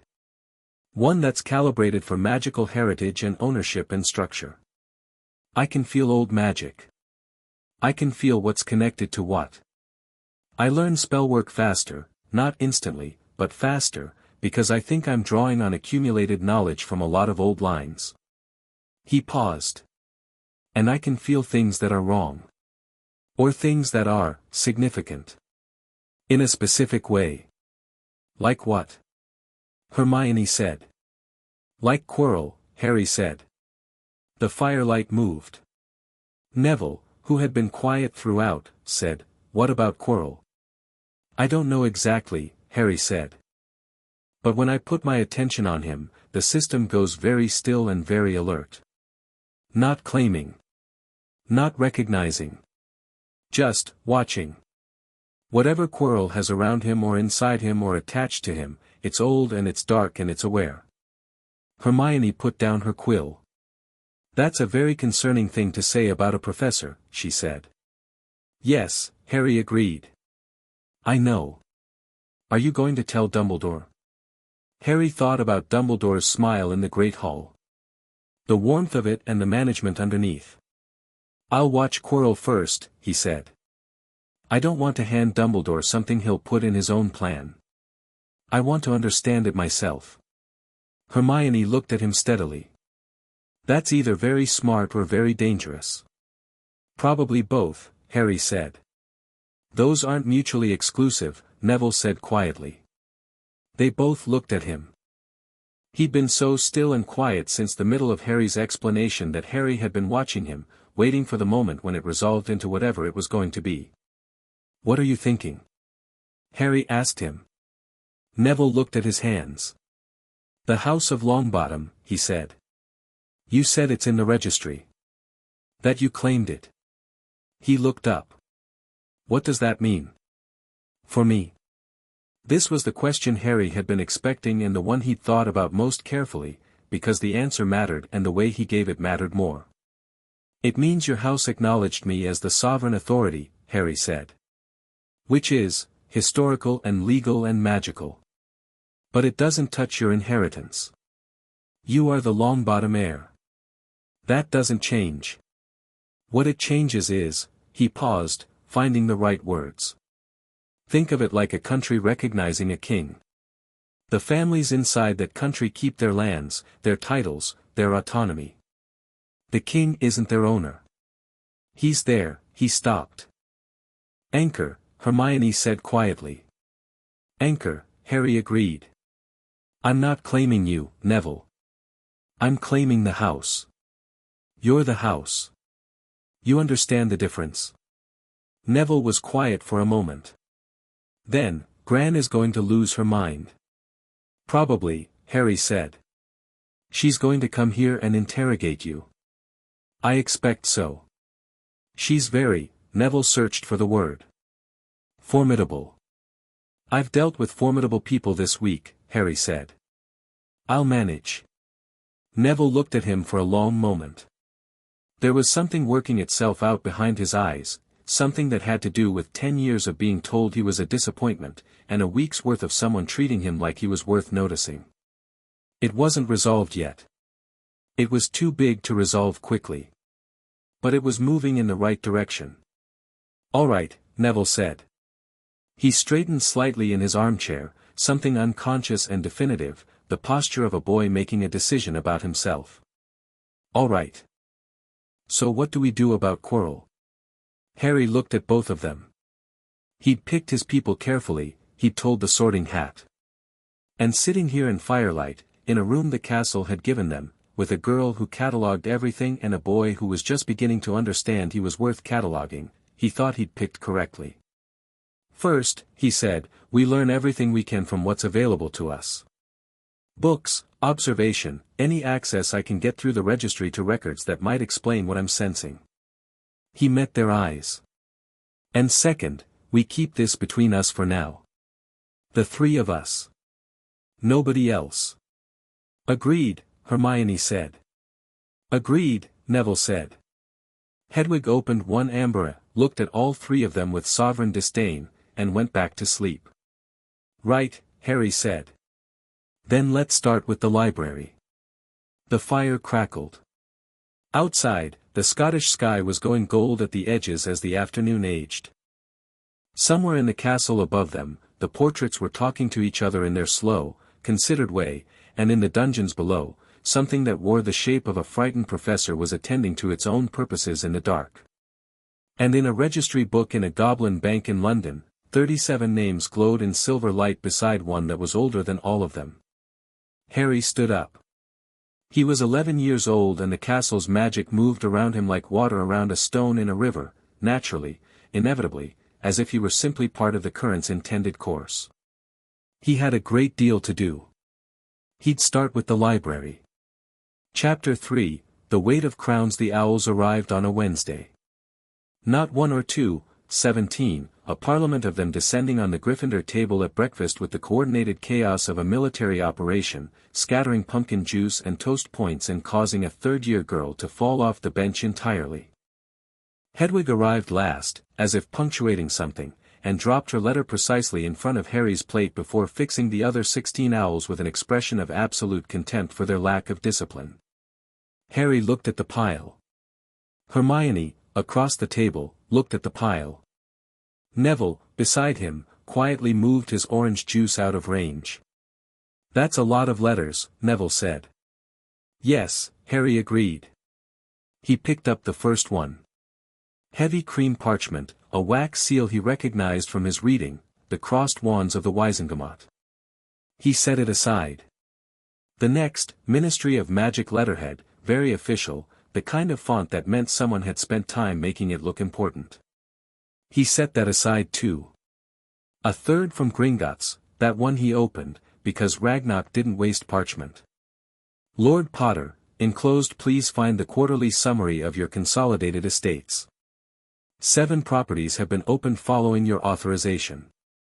Staff arrangements are confirmed. 3 additional dormant claim registrations have been flagged by the system and await your review at your earliest convenience. The goblins of Gringotts extend their continued service. Ragnarok, Senior Director. Harry folded it and put it in his robes. 3 more, he said quietly. 3 more what? Hermione said. Houses. She wrote something in the margin of the parchment she was already annotating at breakfast, because Hermione Granger was the kind of person who annotated things at breakfast. Running total? 43. And counting. And counting, Harry agreed. He worked through the rest of the letters the way he worked through everything, methodically, without drama. The Wizengamot one was a formal notification of registration of his lordship claims, requiring no response beyond acknowledgement. The ministry letter was from someone called Cornelius Fudge, Minister for Magic, written in the warm, slightly clammy tone of a politician who had just discovered something he didn't know what to do with and wanted to get ahead of it. It congratulated Harry on his arrival at Hogwarts and expressed the ministry's deep commitment to his well-being and development and hoped he would feel free to reach out at any time. Harry read the letter twice, understood that it was a soft attempt to establish a point of contact and therefore influence, and made a mental note to respond cordially and say absolutely nothing useful. 2 letters were from heads of noble families whose houses had been claimed, not dormant ones, living ones, which meant these were men and women who had felt the claiming the same way you feel a change in air pressure, a shift in something fundamental. Both letters were careful. Calibrated. The tone of people who had power and were acknowledging, very precisely, something that had more. One was from Lord Greengrass. One was from Lady Bones, who was Susan's aunt, Harry realized, the head of the DMLE, the Department of Magical Law Enforcement. Both of them were, in their different ways, making the same request: a meeting. A conversation. An opportunity to understand. He'd respond to both. Not immediately. When he had more ground under him. The last letter had no seal and no return address, and the handwriting was so old-fashioned it was almost illegible. "You carry a great deal, boy. Don't let any of them tell you what to do with it. A friend." Harry read it 3 times. Then he folded it and put it away and decided he had no idea what to make of it and would file it until he did. Fred slid into the seat beside him from nowhere and picked up one of the discarded envelopes. Looked at the Wizengamot seal. Whistled low. "Harry," Fred said. "What exactly are you?" "Complicated," Harry said. "Brilliantly put." Fred set the envelope down. "We're not going to ask the specifics. But if you ever need anything," he glanced down the table to where George was staging an elaborate distraction to allow a third year to slip McGonagall's confiscated exploding snap cards back out of her desk drawer. "We have a range of services." "I'll keep that in mind," Harry said. October deepened and the castle settled into the rhythm of term. Leaves went red on the grounds and the lake turned to pewter and the mountains beyond the valley sharpened in the cold clear air, and Harry moved through the days with the sense of a person who had found, for the first time in their life, a place that fitted. He was good at everything. He knew this without arrogance because it was simply true, the way it was true that Hermione could absorb information faster than anyone he'd ever encountered, or that Neville had an instinctive feel for herbology that their teacher, Professor Sprout, had described, twice, in increasingly astonished terms, as a generational talent. Everyone was good at something. Harry happened to be good at most things, and he thought it was important to treat that as a starting point rather than a destination. He didn't dominate his classes. He participated, genuinely, engagedly, asking questions that pushed past the curriculum and occasionally making McGonagall visibly recalibrate her lesson plan on the fly, which she handled with enormous professionalism and only the smallest signs of satisfaction. He let Hermione have the answers she earned. He worked alongside Neville in herbology and offered practical adjustments the way you offer them to someone who already understands the theory and just needs a slightly different angle. Snape remained a challenge. Not because Harry couldn't handle him, he could, but because handling Snape required a specific kind of patience that had nothing to do with submission. He had to be consistently himself in a room where Snape kept testing whether he could be made into something smaller, and that required a steady kind of attention. In the 4th week of October, Snape docked 30 points from Gryffindor in a single potion session, 10 for Harry asking a question without being called on, 10 for Hermione answering it, and 10 for Neville making a substitution in his potion that was actually correct but that Snape assessed as reckless without examining the result, which turned out to be a better potion than the prescribed method produced. Harry recorded this in his notebook. Not the point total. The pattern. Snape was not capricious. He was deliberate. The deductions had a specific structure. He was testing whether Harry would react. Would argue. Would escalate. He didn't. He waited. The letter from Malfoy came on a Friday, delivered not by owl but by a Hogwarts house elf, which meant Draco had used a school resource for personal correspondence, which told Harry something about how he related to boundaries. "Potter, I think it's time we spoke properly. You and I could be useful to each other." DM Harry wrote back the same day. "Malfoy, I'm sure you're right. The library, Sunday, 3 o'clock. HP." He arrived Sunday at 2:45. He was always early to things that mattered. It wasn't nerves, he'd examined the feeling when it first appeared and concluded it was purely tactical. Early gave you the room. Early gave you the chair that faced the door. Draco arrived at 3 on the dot, which meant he'd also thought about this, which Harry respected. His 2 heavy-set companions, Crabbe and Goyle, began to follow him in and Draco said, "Wait outside," without looking at them, which they did with the practiced compliance of people who'd been given instructions all their lives and had stopped questioning whose. Draco sat across from Harry. He was composed and precise, and Harry could see him deciding how to begin, running through options, settling on one. "You're not what I expected," Draco said. "That's the third time I've heard that this month," Harry said. "I'm starting to think people's expectations are the actual problem." Draco's mouth twitched. Not quite a smile. Something more like reluctant acknowledgement. "Fair." He leaned forward slightly. "Let's not waste each other's time. I know what you are.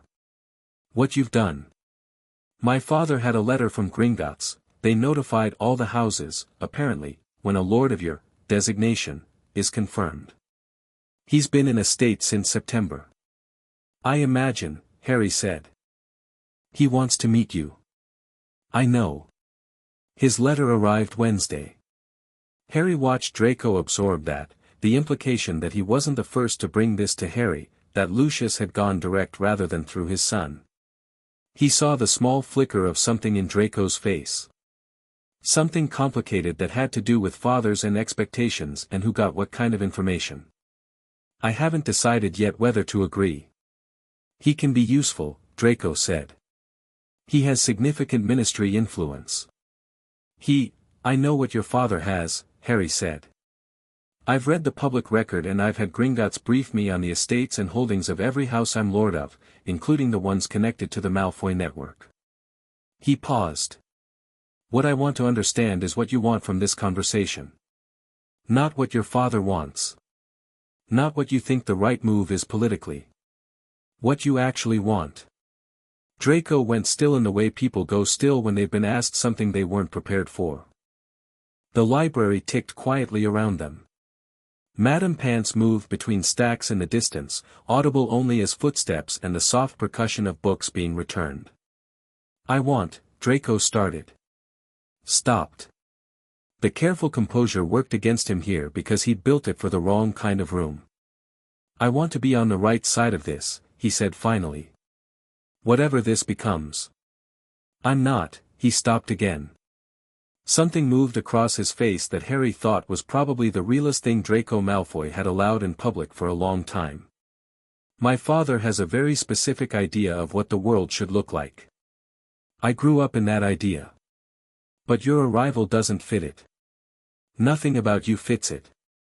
And I'm 11 years old and I'm smart enough to notice when the map doesn't match the territory." Harry looked at him for a long moment. "Your father follows Voldemort," Harry said. He used the name deliberately, watching Draco's reaction, the flinch, controlled but real. "Or followed him. And probably intends to, if given the opportunity. That's not a secret, it's just something polite people don't say." Draco's jaw was tight. "He says he was under the Imperius curse." "I know what he says," Harry said. "What do you say?" A longer silence this time. Outside the library window, a wind off the mountains moved through the grounds, and the glass flexed infinitesimally with it. "I say," Draco said carefully, "that my father is a man who believes in winning. And that he'll back whoever he thinks is going to win." He met Harry's eyes. "I'm telling you this because you'll figure it out anyway. And because I think honesty is more useful between us than performance." Harry studied him. 11 years old, the son of a Death Eater, raised in a house built on pure-blood ideology and conditional love, and smart enough, and brave enough in this specific way, to sit across from the most powerful figure in current magical Britain and offer something genuine. "I'm not going to be your father's friend," Harry said. "I'm not going to pretend his ministry influence is something I need. I have more tools available to me than Lucius Malfoy can conceive of, and I'm not interested in debt." He paused. "But you're not your father. And you're right that honesty is more useful than performance." He held Draco's gaze. "What I'm offering is this: I'll treat you as your own person, not as your family's representative. In exchange, I expect the same from you. The moment you bring me something on your father's behalf without telling me it's on his behalf, we're done." Draco was quiet. "That's not much of an offer," he said. "Compared to what I was hoping for." "No," Harry agreed. "But it's a real one. Which is rarer than you think. Another pause. Then Draco sat back, the tension in his shoulders shifting into something that wasn't relaxed but was at least differently held. Fine, he said. Fine. I'll think about it. Take your time, Harry said. The offer doesn't expire. Draco stood, straightened his robes in that habitual way, and looked at Harry with an expression that had shed most of its calculation and was left with something more uncomfortable and more honest. You're not like I thought you'd be, he said. You're number 4, Harry said. Draco blinked. Fourth person to say that. I'm keeping account. Something almost helpless crossed Draco's face, the expression of someone encountering a sense of humor they hadn't prepared a response to. Then he left. Harry sat in the library for a few more minutes, thinking. The Malfoy situation was navigable. Complex, requiring ongoing attention, but navigable. What mattered was that Draco was a boy making early decisions about who he was going to be, and those decisions weren't fixed yet, and Harry thought they might bend somewhere better if given the right conditions. He thought about the letter from Lucius that he'd need to answer, and exactly how much to say, and precisely which tone would communicate that he was extending a courtesy and not accepting an invitation. He was thinking about this when the door at the end of the stacks burst open and a first year he recognized from Slytherin came sprinting through at a speed that suggested the existence of something large and motivated directly behind him. The something turned out to be a fifth-year Gryffindor named Cormac McLaggen, which was a name Harry had already catalogued as belonging to someone who operated on the assumption that size and confidence were the same thing. He wasn't pursuing the Slytherin student with anything so specific as malicious intent, it was more the lazily cruel energy of a person who'd learned he could make smaller people run and enjoyed the proof of it.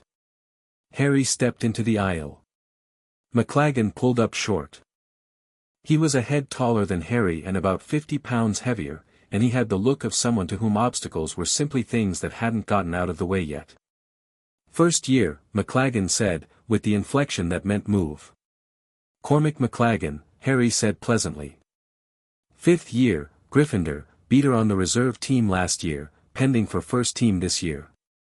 Son of Heliodor McLaggen, who is, Harry appeared to consider, a mid-ranking ministry official with some modest property holdings in the West Country. McLaggen stared at him.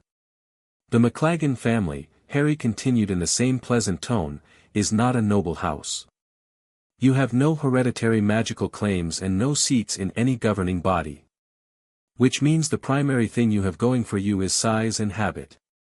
He met McLaggen's eyes steadily. I'd recommend developing something more durable. The stacks were very quiet. McLaggen's face went through several colors. Harry watched it with the patience of someone who knew exactly which way this was going and was simply waiting for McLaggen to catch up. You're a first year, McLaggen said, and this time the inflection was different, uncertain, recalibrating. I am, Harry said. And you're going to leave this section of the library. Not because I'm telling you to, I'm not, actually, you can make your own choices. But because I think you're smart enough to understand that whatever this conversation feels like right now, the alternative version of it goes considerably worse for you. A long moment. McLaggen left. The Slytherin student, a small, dark-haired boy named Blaise Zabini, Harry recalled, emerged from behind a shelf and looked at Harry with dark, assessing eyes.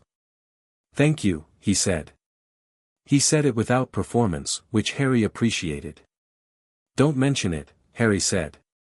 Zabini studied him for a moment. You know who I am. Blaise Zabini. Slytherin.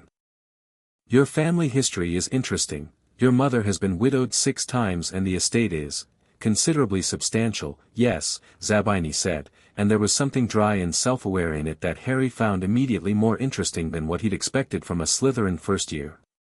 Malfoy talks about you constantly. He says you're not what he expected. That's 5, Harry said. Zabini raised an eyebrow. Never mind, Harry said. You're all right, Zabini. If McLaggen bothers you again, let me know. I won't need to, Zabini said, in the tone of someone who genuinely believed this and was probably right. He picked up his bag and walked out of the stacks with the particular self-possession of someone who had been watching adults carefully his whole life and had drawn useful conclusions. Harry watched him go and thought, interesting. It was the second week of November when things escalated. It started, as things often did, in potions. A seventh-year Slytherin named Cassius Warrington had apparently decided that Harry's reputation required testing on a more physical level than a potions class could support, and had arranged, with what Harry's system sense characterized as the low cunning of someone who wasn't especially intelligent but was experienced at getting away with things, for an incident in the corridor outside the Charms classroom on a Thursday afternoon. There were 3 of them and they'd timed it well, corridor mostly empty, the Charms classroom door closed, 2 corridors from the nearest teacher. Potter, Warrington said, and his friends flanked out in the way people do when they want to feel like a formation. Word is you've been above yourself. Harry stopped walking. Neville, beside him, went from relaxed to coiled. Harry registered this with a kind of quiet satisfaction. Neville's instincts were good. He just needed to learn to trust them. Hermione was behind them and Harry heard her quietly draw her wand without looking back. Warrington, Harry said. 7th year. Slytherin.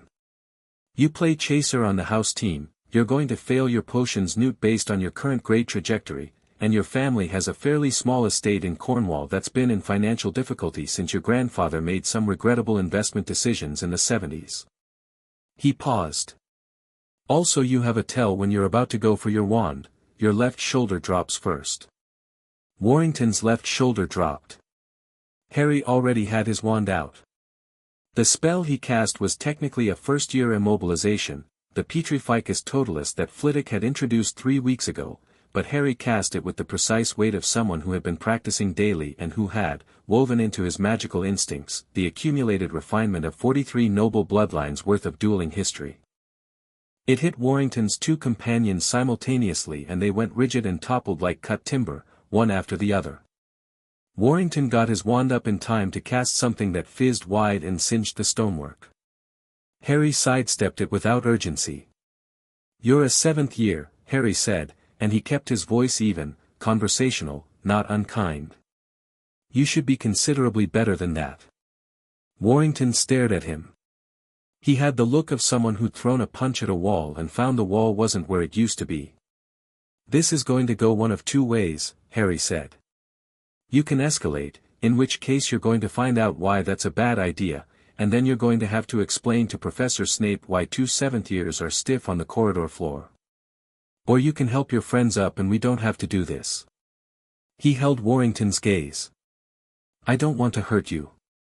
I want you to go to your new tutoring sessions and fix your potions grade and leave my friends alone. A very long moment. Warrington lowered his wand. Harry cancelled the Petrificus on the other 2. They scrambled up, looked at each other, looked at Harry, and left at a pace that was technically walking but contained a great deal of repressed running. Warrington looked at Harry for a moment, not with anger now, but with something that was working toward bewilderment. You're not scared of anything, he said. I'm scared of plenty of things, Harry said. Just not this. He cancelled the spell. Warrington left. The corridor settled back into ordinary afternoon quiet. Neville let out a breath. That was, you had your wand out, Harry said. Neville blinked. What? Your hand went to your wand before I drew. Without thinking about it. Harry looked at him. That's not nothing, Neville. That's instinct. That's a Longbottom going back 600 years of people who knew how to respond to a threat. Neville looked down at his hand, which was still loosely holding his wand. Something passed over his face, the thing that Harry had been watching build for weeks, getting closer to the surface. I didn't even decide to, Neville said. No, Harry said. That's the point. Hermione put her wand away. That was extremely impressive, she said, in the precise tone of someone who was impressed and was reporting the fact with scientific objectivity. The duel cast on the 2 of them at the same time, Flitwick only showed us single-target Petrificus. I modified it, Harry said. On the fly. It needed slightly different intent structure to split the targeting. She looked at him.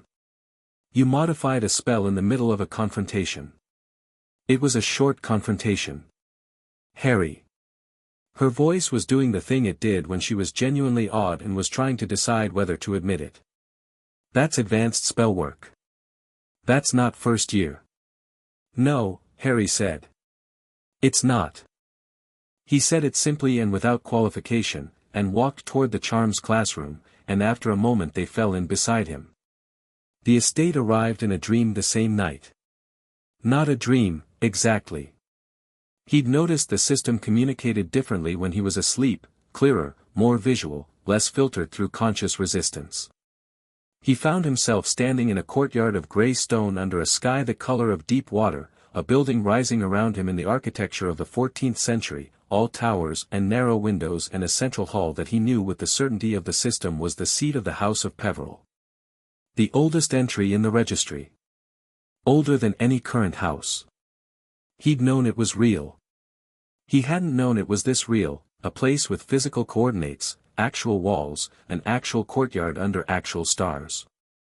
The dream moved him through the building the way a memory does, present and not present simultaneously, and he saw the great hall with its long table, the library with its shelves that went up past sight, the tower room at the top where the Peveril lordship had been formally received for centuries. At the center of the tower room was a case of dark wood, and in the case were three objects he recognized immediately, a stone, a wand of elder, and a cloak of shadow, and the system regarded these three things with the specific quality it reserved for things that were his in a way that preceded the claiming, that had always been his, that were his by nature rather than acquisition. He stood in the dream and looked at the Deathly Hallows and thought, of course. He woke up at 3 a.m. with the sky outside the dormitory window full of stars, and lay in the dark and thought about it for a long time. The invisibility cloak had been in his Hogwarts letter. Dumbledore had held it for him. That was in the public record if you knew where to look, not widely known, but there. Which meant Dumbledore had one of his. Technically. Which meant Dumbledore and he were going to need a conversation about that, and Harry was going to need to decide exactly how to have it. Not yet. But soon. Hermione found him on Saturday morning in the back of the library with 6 books open simultaneously, 2 of them cross-referencing historical Peveril records and 2 of them covering the magical theory of artifact inheritance, and she sat across from him and said nothing for a minute, which was how he knew she'd been working something out. The Deathly Hallows, she said. Harry looked up. I've been reading, she said. Since you told us about the Lordship of Magic. And the Peveril connection. And the oldest entry in the registry. I've been building the chain. She placed her own notes on the table, parchment covered in her precise, dense handwriting, diagrams connecting bloodlines and artifacts and historical events. The 3 brothers, the legend. And the Potter line as a Peveril descendant, which is documented in genealogical records if you go back far enough. She looked at him steadily. You're the Master of Death. Not as a title. As a fact.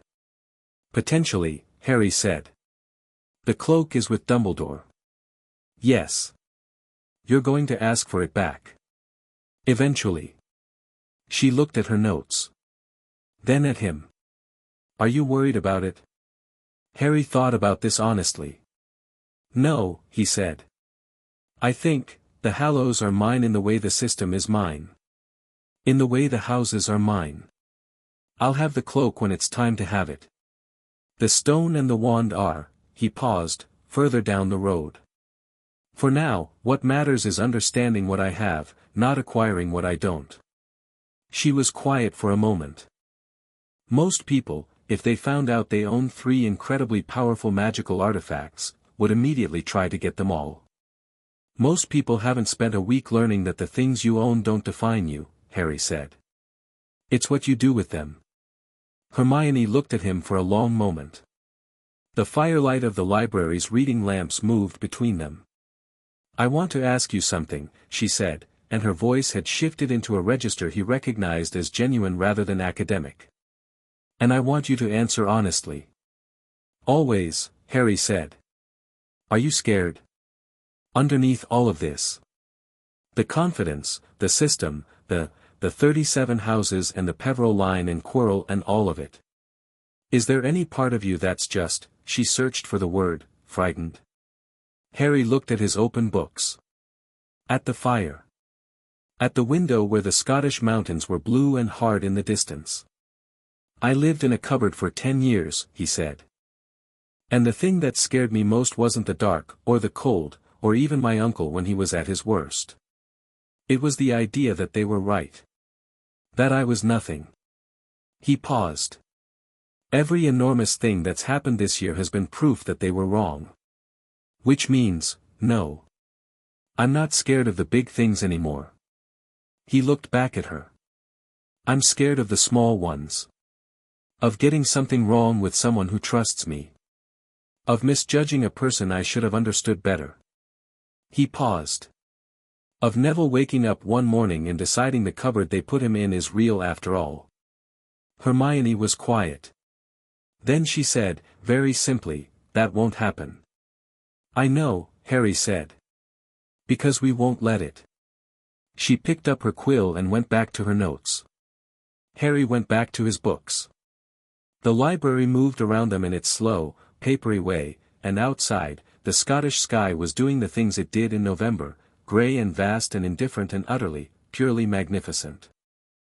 Neville arrived 20 minutes later with a herbology text under one arm and Trevor the Frog in his breast pocket, which was where Trevor had apparently decided to live this month, and sat down between them without announcement and opened the herbology text, and the three of them worked in a comfortable silence that had the texture of something beginning to be permanent. Harry felt the system settle in his chest, the warmth of it, the tree of it, the roots going deeper than sight, and underneath the warmth, something he didn't have a word for yet. Something that was warm in a different way. Something that had nothing to do with houses or claims or lordships. Something that was simply, this. These people. This. He'd grown up being told he was nothing. He was starting to understand that wasn't where the story ended. It was where it began. Chapter 4, Heirs and Enemies. Augusta Longbottom arrived on a Tuesday in November like weather, not announced, not asked for, simply present, the way a cold front arrives and reorganizes the atmosphere around it. Harry heard about her before he saw her. The Portrait Network told him first, a medieval knight in the third-floor corridor who had been, in life, a retainer to the House of Longbottom, and who stopped Harry between transfiguration and lunch with the rattling urgency of painted armor and said, "My lord, the Longbottom matriarch has arrived at the castle. She is with the headmaster." Harry thanked him. The knight looked faintly overwhelmed at being thanked and stood straighter in his frame.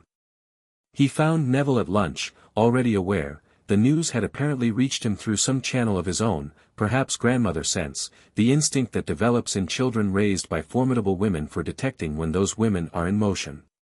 "She's here," Neville said. He was holding his fork like a man who'd briefly forgotten what forks were for. "I know," Harry said. "Did she tell you she was coming?" "She doesn't tell me things," Neville said. "She arrives and then things have happened." Harry ate a piece of bread and thought about this. She's with Dumbledore right now. He'll have told her something, not everything, not what Gringotts would have briefed, but the public version. The registry notification. He looked at Neville. How does she feel about the old ways? The hereditary structure. The idea of a lord of the houses? Neville actually laughed. It came out slightly desperate. She lives for it. Her whole life is organized around the idea that blood and house matter more than anything else. She has the Longbottom crest on literally everything. The crockery. He shook his head.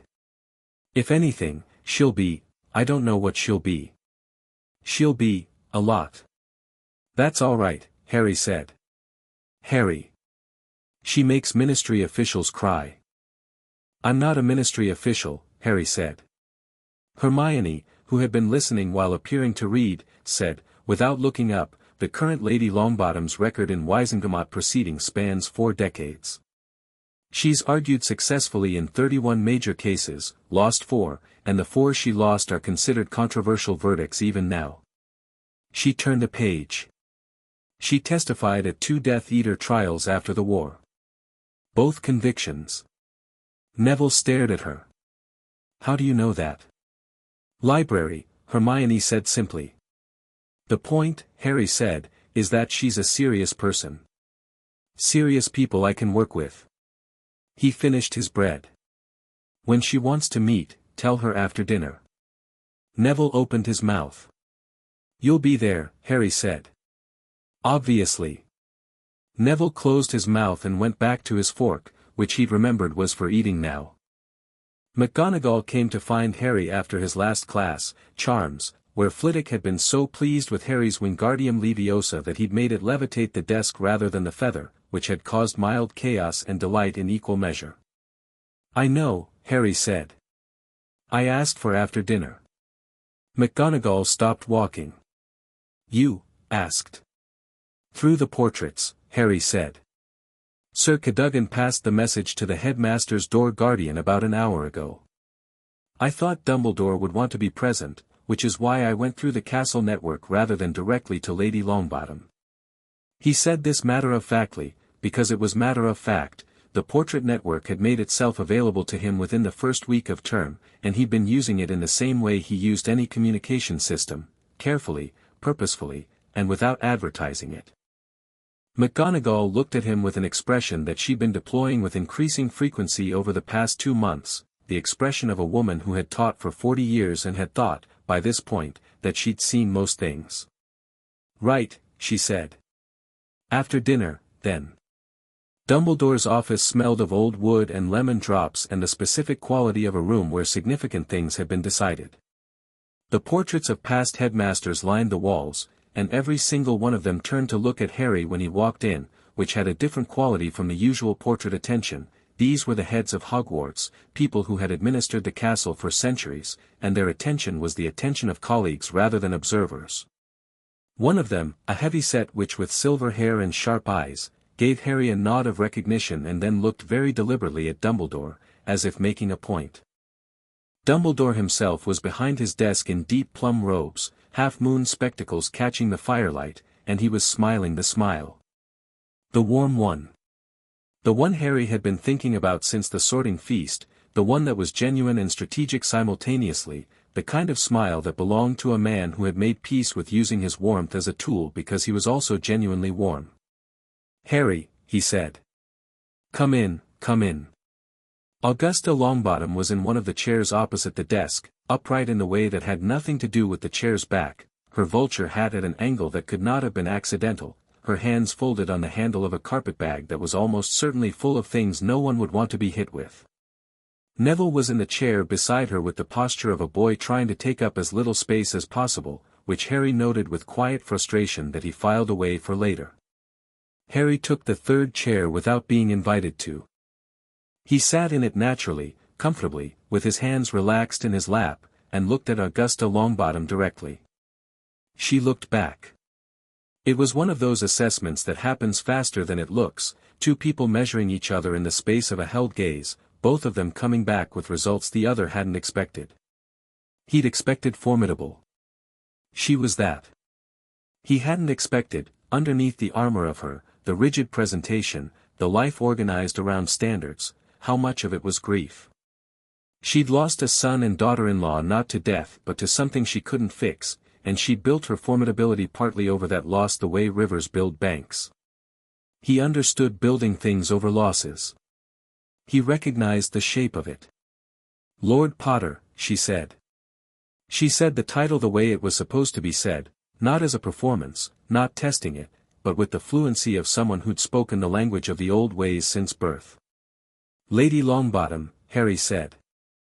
Dumbledore, Harry noticed, was watching this opening exchange with the same pleasant smile and the sharp eyes behind it, filing everything. I received the Gringotts notification in September, Augusta said. I have spent the last 2 months reading the registry records, the historical precedents, and consulting with 3 Wisengamot legal scholars about the implications. She paused. I want to understand what you intend. That's a reasonable thing to want to know, Harry said. What did the legal scholars tell you? That your claims are unimpeachable. That the designation you carry has magical, legal, and historical validity that exceeds any contemporary authority including the Ministry and the Wisengamot. A pause. That the last time this designation was active, it effectively reorganized the structure of magical Britain. That was 400 years ago, Harry said. Britain has changed. Has it? Harry considered this honestly. The people in it have. The structures haven't changed as much as they should have. He held her gaze. What I intend, Lady Longbottom, is not to dismantle anything. What I intend is to understand what I've inherited before I make any decisions about what to do with it. He paused. Including, specifically, the House of Longbottom. She was very still. And what is your position on our house? Your house claimed by the system because the system claims all noble houses that fall within its designation. That's automatic. It's not a judgment about the Longbottoms, it's structural. Harry met her eyes steadily. Neville is your heir. His position, his inheritance, his relationship to the house is entirely unchanged.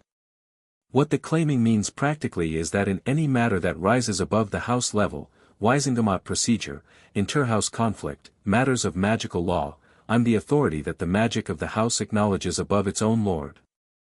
Above me, she said. Above you, Harry said. Yes. I'm not going to pretend otherwise. Something shifted in the room. Dumbledore's smile didn't change but something behind it adjusted, like gears turning half a tooth forward. Augusta Longbottom sat with the information for a moment, and Harry let her, because she deserved the moment. Frank would have liked you, she said finally. The name landed quietly.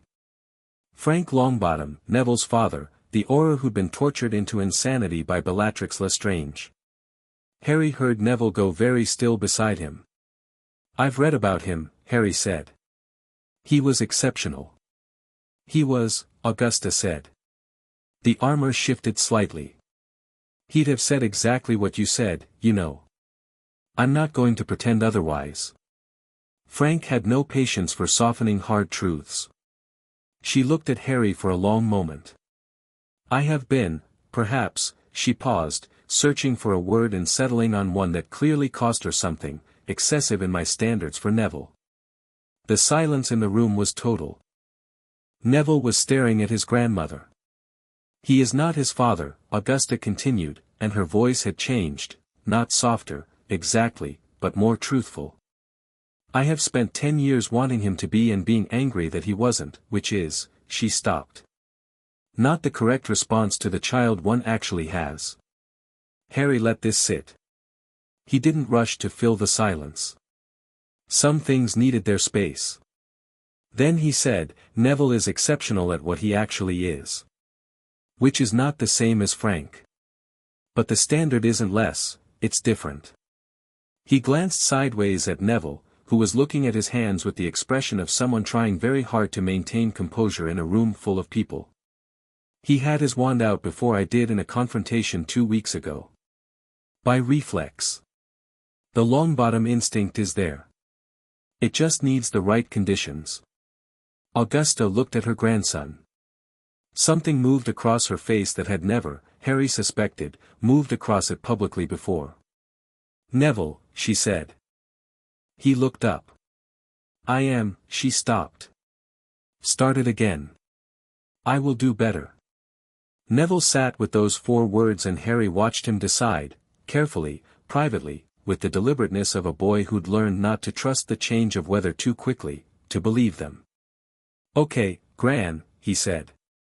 Dumbledore, who had been quiet through all of this with the quality of a man watching something he hadn't arranged but was very pleased by, said, perhaps some tea, and somehow the moment passed into something easier, and they drank tea in the headmaster's office while the portraits of past headmasters pretended to be asleep and were absolutely not asleep. Before he left, Harry turned at the door. Professor Dumbledore, he said. I believe you have something of mine. Dumbledore's eyes moved over his half-moon glasses, and the smile shifted fractionally, acknowledgement in it, and something like admiration, which Harry thought was probably genuine. Genuine admiration was one of the more honest things Dumbledore did. "Your father's invisibility cloak," Dumbledore said. "Yes. I've been keeping it safe." "I appreciate that," Harry said. "I'll need it back when it's time. I'll let you know when that is." The air between them had the quality of two people who were both aware of the game and were choosing, for now, not to name it. Not adversarial. Just, honest about the shape of things. "Of course," Dumbledore said. His eyes were very bright. "I look forward to seeing what you do with it, Harry." Harry nodded, and left. The goblin emissary arrived on a Friday in the form of a very small, very serious goblin named Phileas, not to be confused with Professor Flitwick, whom Phileas apparently considered a diluted branch of a much more serious family tree, an opinion Phileas delivered without prompting and with great certainty. He arrived at the school gates on Friday morning and sent a message through the portrait network, which had apparently been briefed on this possibility by Harry in advance. Harry met him in the same third-floor room the castle had given them before, which had begun to feel like an office. The fire was already lit when they arrived. Phileas sat across the table with a leather satchel and the particular goblin composure of someone who treated all business as equally serious, from property transactions to declarations of war. "The director sends his regards," Phileas said. "And 3 items of business." "Go ahead," Harry said. "First. The 3 additional claims from last month have been processed and registered. Full documentation complete. Your consolidated estate total stands at 46 noble houses, 6 most ancient houses, and the primary designation." He placed a sealed document on the table. "Second. The bank has received formal inquiries from 7 parties regarding your designation status. 3 are from ministry officials, 2 from private families, 1 from an organization calling itself the Order of the Phoenix, and 1 from," he paused, "a source we were unable to fully identify. The inquiry from the unidentified source concerned your security arrangements." Harry was quiet for a moment. The Order of the Phoenix inquiry, what specifically did they want to know? Whether your claiming activity could be reversed. Whether the designation was transferable. Whether there were conditions under which a regency arrangement might be appropriate. A regency arrangement. Someone managing his affairs on his behalf. Managing him. The answer to all 3, Harry said, is no. Please communicate that to whichever channel submitted the inquiry. He paused. And the unidentified source. What form did the inquiry take? Written. Delivered through a third-party magical agent. The parchment had properties we haven't seen in approximately 60 years. Phileas placed a copy of the inquiry on the table. The director wanted you to see it personally. Harry looked at it. The writing was not what you would expect from a formal inquiry, it was jagged, over-precise, the handwriting of someone trying to appear normal. The questions it asked were specific: the location of the current lord, his daily movements, his known associates. The system in Harry's chest went still. The same specific stillness it had when his attention passed over Quirrell in the Great Hall. "Keep the original in the vault," Harry said. "Under maximum security ward." He looked up. Third item. Phileas reached into the satchel and produced a small box of dark wood, old and seamless, that made the system reach toward it with intense, specific interest. "Found in the Potter vault," Phileas said. "It was flagged by our artifact assessment team when they conducted the inventory update following your claiming. It is, the director's assessment is that you should have it now rather than later." Harry opened the box. Inside was a ring. Simple, dark stone set in gold, old enough that the gold had the deep color of something unmixed and pure. He knew it immediately, had seen it in the dream of the Peveril estate, in the tower room, in the case of dark wood. The resurrection stone. 1 of 3. He looked at it for a long moment. The system was very still. Not the caution stillness of Quirrell. The recognition stillness of something that was his in the deepest possible sense. He didn't pick it up. "Keep it in the box," he said. "Put the box back in the vault. I'll come for it when I'm ready." Phileas looked at him steadily. "The director expected you to take it immediately." "The director thought I'd want it immediately," Harry said. "And I understand why. But taking something powerful before you understand it isn't having it. It's being had by it." He closed the box with a small, precise click. "In the vault. Please." Phileas took the box back. His expression didn't change, but something in the quality of his attention shifted, the same shift that had happened with Ragnarok in September, that half-degree realignment of assessment. "As you say, Lord Potter," he said. They talked for another 30 minutes about the estate management, about a property in the Scottish Highlands that had been sealed for 2 centuries and was beginning to destabilize, about a request from the Bones family for a formal meeting in the new year. Harry made decisions on each item with the steady, practical attention that had come to define his approach to the logistics of what he was, deliberate, unbothered, forward-facing. When Phileas left, Hermione came out from the chair in the corner where she'd been sitting and taking notes in the silent, unobtrusive way she developed for these meetings. "The resurrection stone," she said. "Yes. You didn't take it." "No. Most people, I know what most people would do," Harry said. "I'm not most people." He stood, stretched, looked out the window at the grey November sky. "The stone raises the dead. Or something like the dead. It's for people who can't let go of loss." He paused. "I grew up without anyone to lose. I'm not going to use something that powerful from a place of learning to grieve rather than a place of understanding grief." He turned back to her. "When the time is right, I'll know." She looked at him. "The unidentified inquiry. You think it's connected to Quirrell?" "I think it's connected to what's inside Quirrell," Harry said. "Which isn't Quirrell." She was quiet. "Then, Voldemort." "The word doesn't scare me," Harry said. "It shouldn't scare you either." She held her breath for just a moment. Then released it. "Voldemort," she said, testing the shape of it. Her voice was steady. "You're sure?" 90%, Harry said. "I'll be 100% when I get closer." "But the system's response to Quirrell is consistent with something very dark and very intentional wearing a human cover." He looked at her. "And the inquiry to Gringotts asking about my location and daily movements, he's looking for you," Hermione said. "He's already found me," Harry said. "He's at Hogwarts. He was there before I was. He's looking for something else." He paused. "The stone. The Philosopher's Stone. Flamel's Stone. It's here. I'm almost certain of it." The fire in the small room crackled. "How long have you known?" Hermione said. "I've suspected since September. The vault on the lower levels of Gringotts, the one Hagrid emptied when he collected my school vault money. Whatever was in there was moved.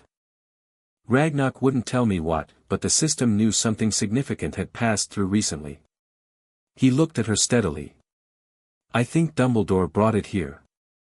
I think he thinks Hogwarts is the safest place for it, with his protections on it." He paused. "And I think Voldemort, whatever's left of him, is here specifically because it's here." "Which means Quirrell is here because of the stone," Hermione said. "Not because of you." "Initially," Harry said.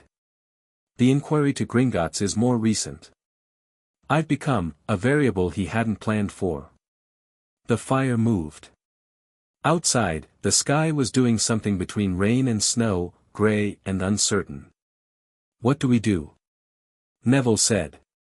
Both of them turned. He was in the doorway, Trevor in his pocket, his herbology text under his arm, and his expression was the one Harry had come to recognize as Neville having already decided something and waiting to say it. "We watch Quirrell," Harry said. "And we learn the castle better than he does."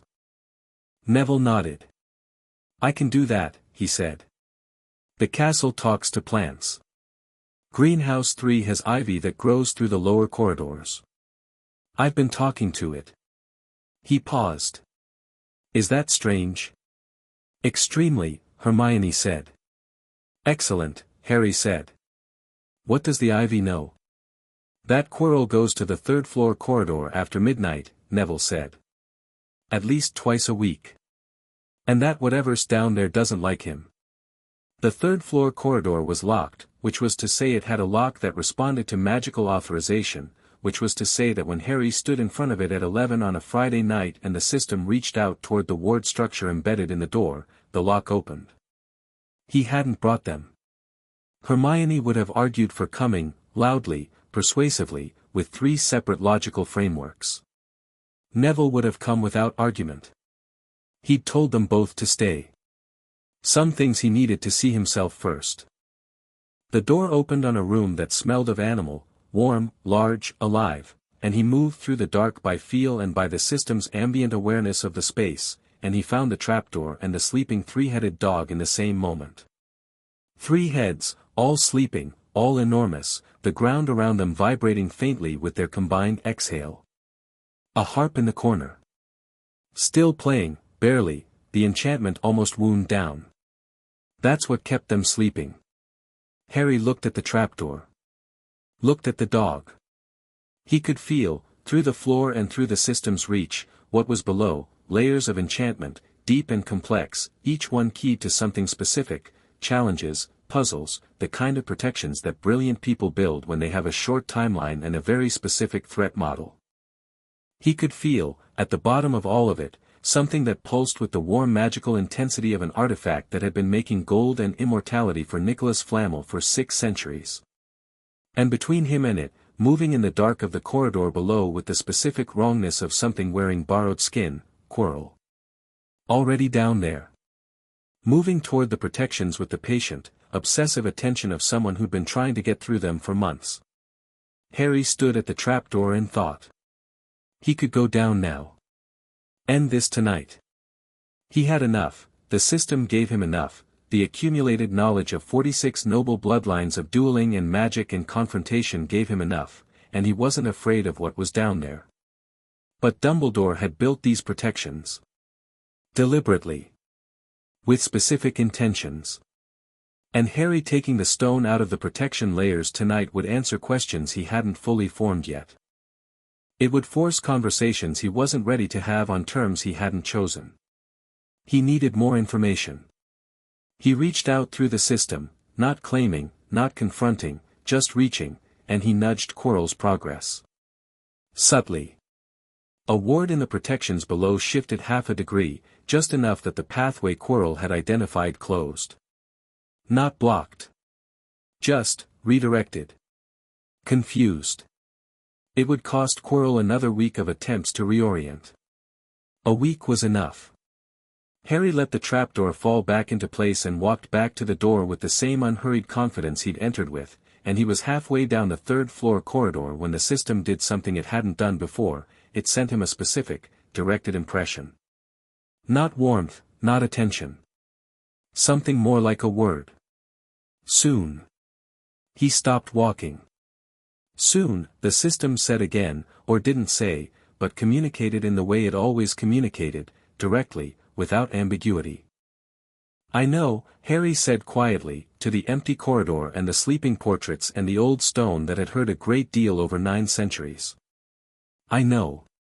He wrote to Lucius Malfoy the next morning. Not because he'd decided to trust him.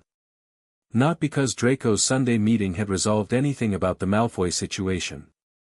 But because Lucius Malfoy was a man who'd received a Gringotts notification and sent his son to manage the situation and then sent his own letter when that hadn't produced immediate results, and men like that needed to understand clearly where the boundary was between reaching out and overreaching. Lord Malfoy, I have received your correspondence and will meet with you at a time and location of my choosing, to be communicated in due course. In the meantime, please be aware that I am fully briefed on the structure and holdings of all houses within my designation, including matters of historical allegiance. I am interested in what the future looks like, not the past. I expect you are too. Lord Potter. He sealed it with the Potter seal, which Ragnarok had sent him in October. A simple thing, older than the main family crest, the original Potter seal from before the name had been anglicized. It communicated, to anyone who knew what they were looking at, exactly who was writing. He was fairly certain Lucius would know. He sent it with Hedwig, who took the letter with the dignity of someone being asked to carry something important and was going to do it properly. Draco found him at lunch. Not approaching with the careful calibration of the library meeting, there was something different in his bearing, the composure slightly less managed, something underneath it that needed to be said. "My father got the letter," Draco said. "I know. I sent it this morning." Draco stopped. His jaw was tight. He called it impertinent. "Fair," Harry said. He also, another stop. The something underneath working its way through the composure. He also framed the whole thing as an opportunity. He's already thinking about how to position himself. "I know," Harry said. "That's why the letter was written the way it was. He needs to know I understand what he's doing before I sit across from him. Otherwise the meeting is him managing me." He looked at Draco. "Is that what you wanted to tell me?" "No." Draco sat down, not at the Slytherin table, where his two constants were watching from a distance with the expressions of people who had stopped understanding their job description. He sat across from Harry at the Gryffindor table, which produced a small local silence around them. "I wanted to tell you," he mentioned the Order of the Phoenix. Harry went still. "In what context?" He said they'd made inquiries. "About you. About whether you could be," his word was guided. Draco's expression held something complicated, the specific discomfort of a son who had discovered his father doing something he couldn't fully endorse. He seemed pleased that they were trying. He said it meant you were a factor people were managing. "He's wrong about that," Harry said. "I know he's wrong. That's why I'm here." Draco met his eyes with the same raw honesty he'd offered in the library, the kind of honesty that didn't come naturally to him but which he was clearly deciding to make a habit of. "I'm not telling you this because it helps my father. I'm telling you because you told me honesty was more useful than performance, and," he stopped. "And I'm trying to be the kind of person who means what they say." Harry looked at him for a moment. "Sit with us at dinner," Harry said. Draco blinked. "What? You're already here. Sit with us at dinner." Harry met his eyes. "You're not your father's representative. You're Draco Malfoy. Sit with us." Down the table, Fred and George were watching with expressions of academic fascination. Neville was watching with his head tilted at a considering angle. Hermione had her book open but her eyes were on Draco.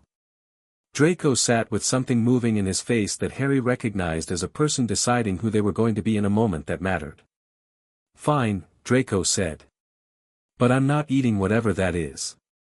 He pointed at the shepherd's pie with the expression of someone with very strong opinions about pastry. "More for me," Neville said. Draco looked at Neville. Neville looked back. Something between them, the long history of childhood antagonism, the specific cruelty Draco had deployed in earlier weeks, the gap between who he'd been and who he was apparently trying to become, hung in the air for a moment.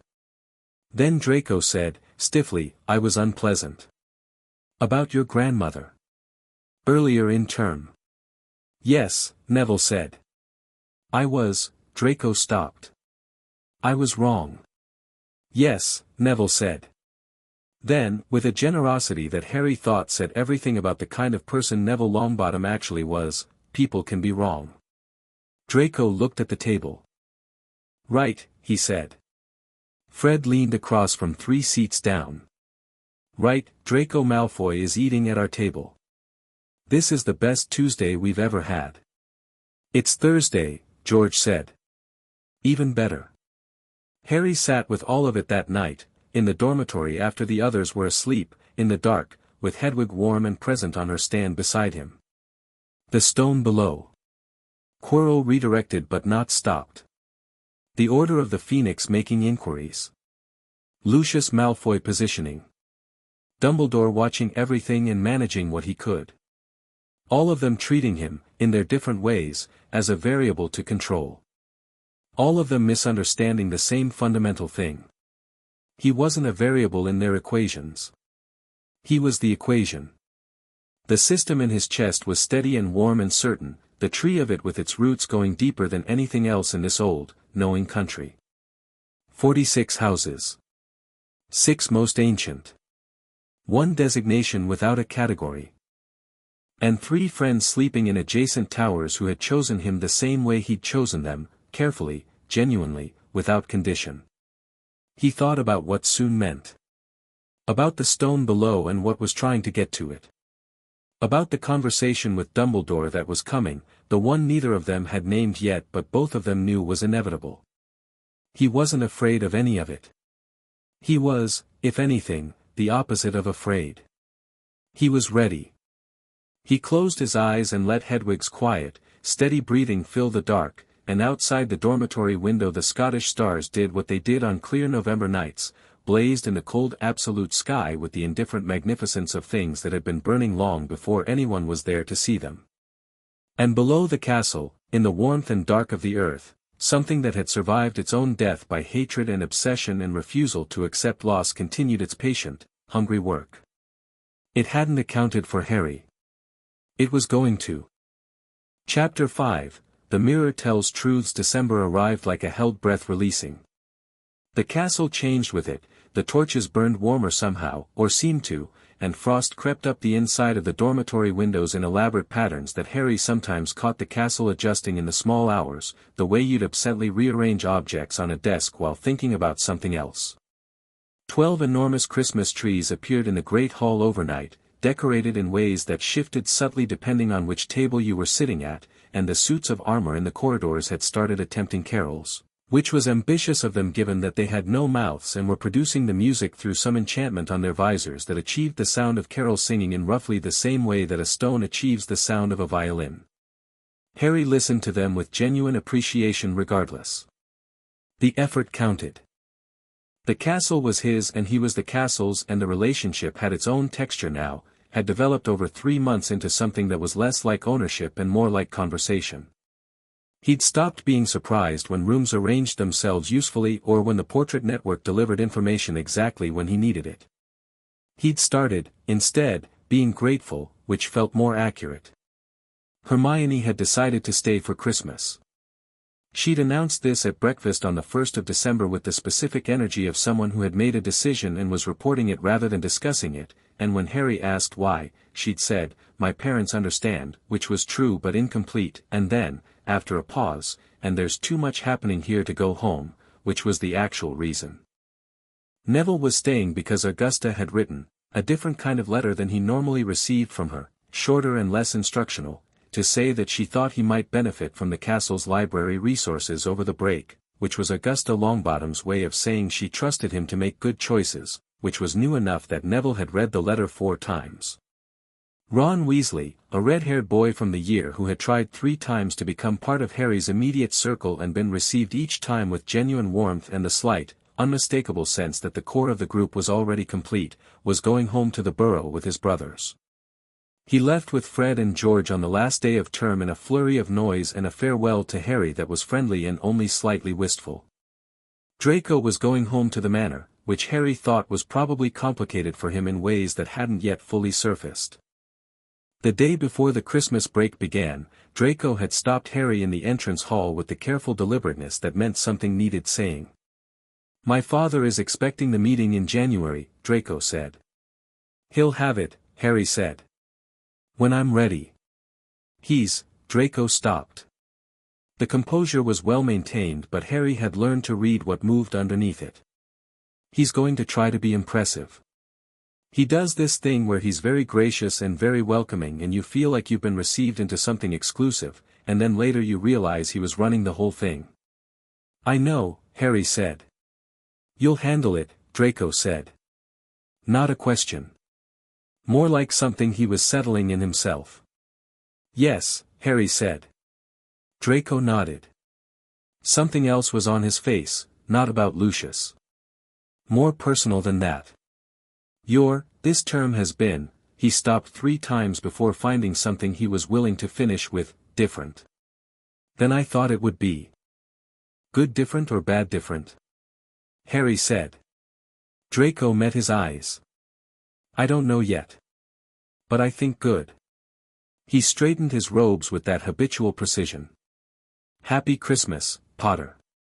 Happy Christmas, Malfoy, Harry said. Draco left. Harry watched him go and thought about all the ways people could be shaped into something they weren't, and all the ways they could choose, slowly and imperfectly, to be something else.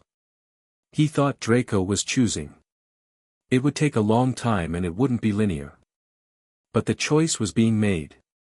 The castle was quieter with most students gone, which turned out to be its own kind of pleasure, corridors that were usually busy going still, the great hall at meals arranged to seat the 30 or so students remaining in one long table by the windows that faced the grounds, the snow outside coming in long sweeping falls that turned the lake to white and filled the courtyards to the knee. Harry used the quiet the way he used everything, deliberately. He moved through the castle at hours that no one else was moving, not to hide, he'd never needed to hide, but because the castle communicated most clearly in the early morning and late evening, when the stone had had time to settle, when the portraits were in their reflective mode rather than their performative one. He learned the lower levels he hadn't explored yet. He mapped the shifting staircases not by memorization but by feel, the same way he'd learned the Diagon Alley layout, by understanding the logic underneath the apparent chaos. The castle, for its part, seemed to enjoy this. Doors he hadn't opened. Passages that weren't on the outside of the walls found themselves accessible. A room in the east wing that the castle seemed to regard with particular fondness made itself available to him on the 3rd day of the break, and he went in and found it full of books that weren't in the main library, older books, some of them not in any catalogue he'd found, and he spent an entire afternoon there and came back the next day and the day after. It was Hermione who found the mirror. She came to breakfast on the 6th day of break with her hair doing something dramatic and her expression doing something more dramatic, which meant she'd been up since 4 and had found something significant.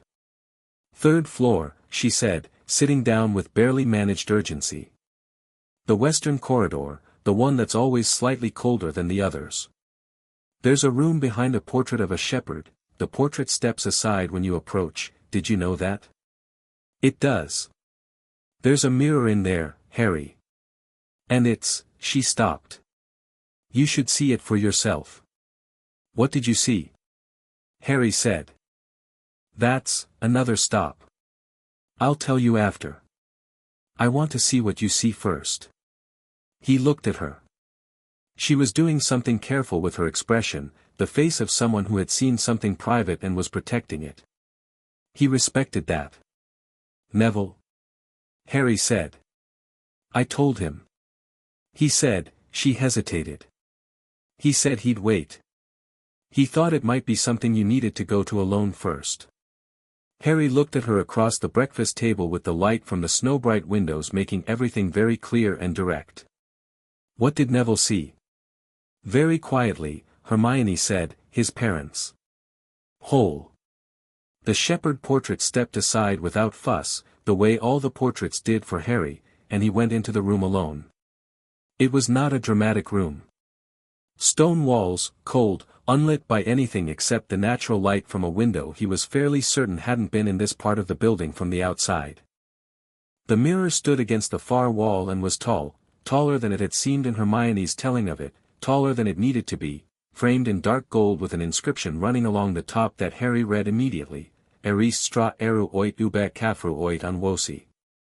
He turned it over without effort, I show not your face but your heart's desire. He stood in front of it. The reflection that looked back at him was not his own, or not entirely his own, he was in it, standing in this same room, in these same clothes, and yet the room in the mirror was different. Larger. And he was not alone. He took a moment to understand what he was seeing. Not his parents. He'd thought about this, had prepared himself for the version of the desire he'd expected, a mother with red hair, a father with glasses, the family he'd never had. He'd thought that was what the mirror would show him, and he'd prepared himself for the ache of it. What he saw was different. And more honest. He was standing in a great hall, not Hogwarts, somewhere older, stone floors and high windows and light coming in at an angle that made everything warm. And the hall was full of people. Not strangers. People he knew, or was beginning to know, Neville on his right, Hermione on his left, both of them older than they were now, adults, standing with the ease of people who had been somewhere long enough to be home there. Augusta Longbottom at the far end of the hall with her head held up, not in the rigid way but the proud way. Hagrid, enormous and comfortable, sitting at a table. A woman with red hair who wasn't his mother but who looked at him like she'd been waiting to meet him. He didn't know her yet but the system's warmth reached toward her like recognition. Ragnarok, which was unexpected and somehow perfect. The castle's portraits, visible through the mirror's strange depth, all of them watching with satisfaction. And around him, around all of them, the tree. Not metaphorically.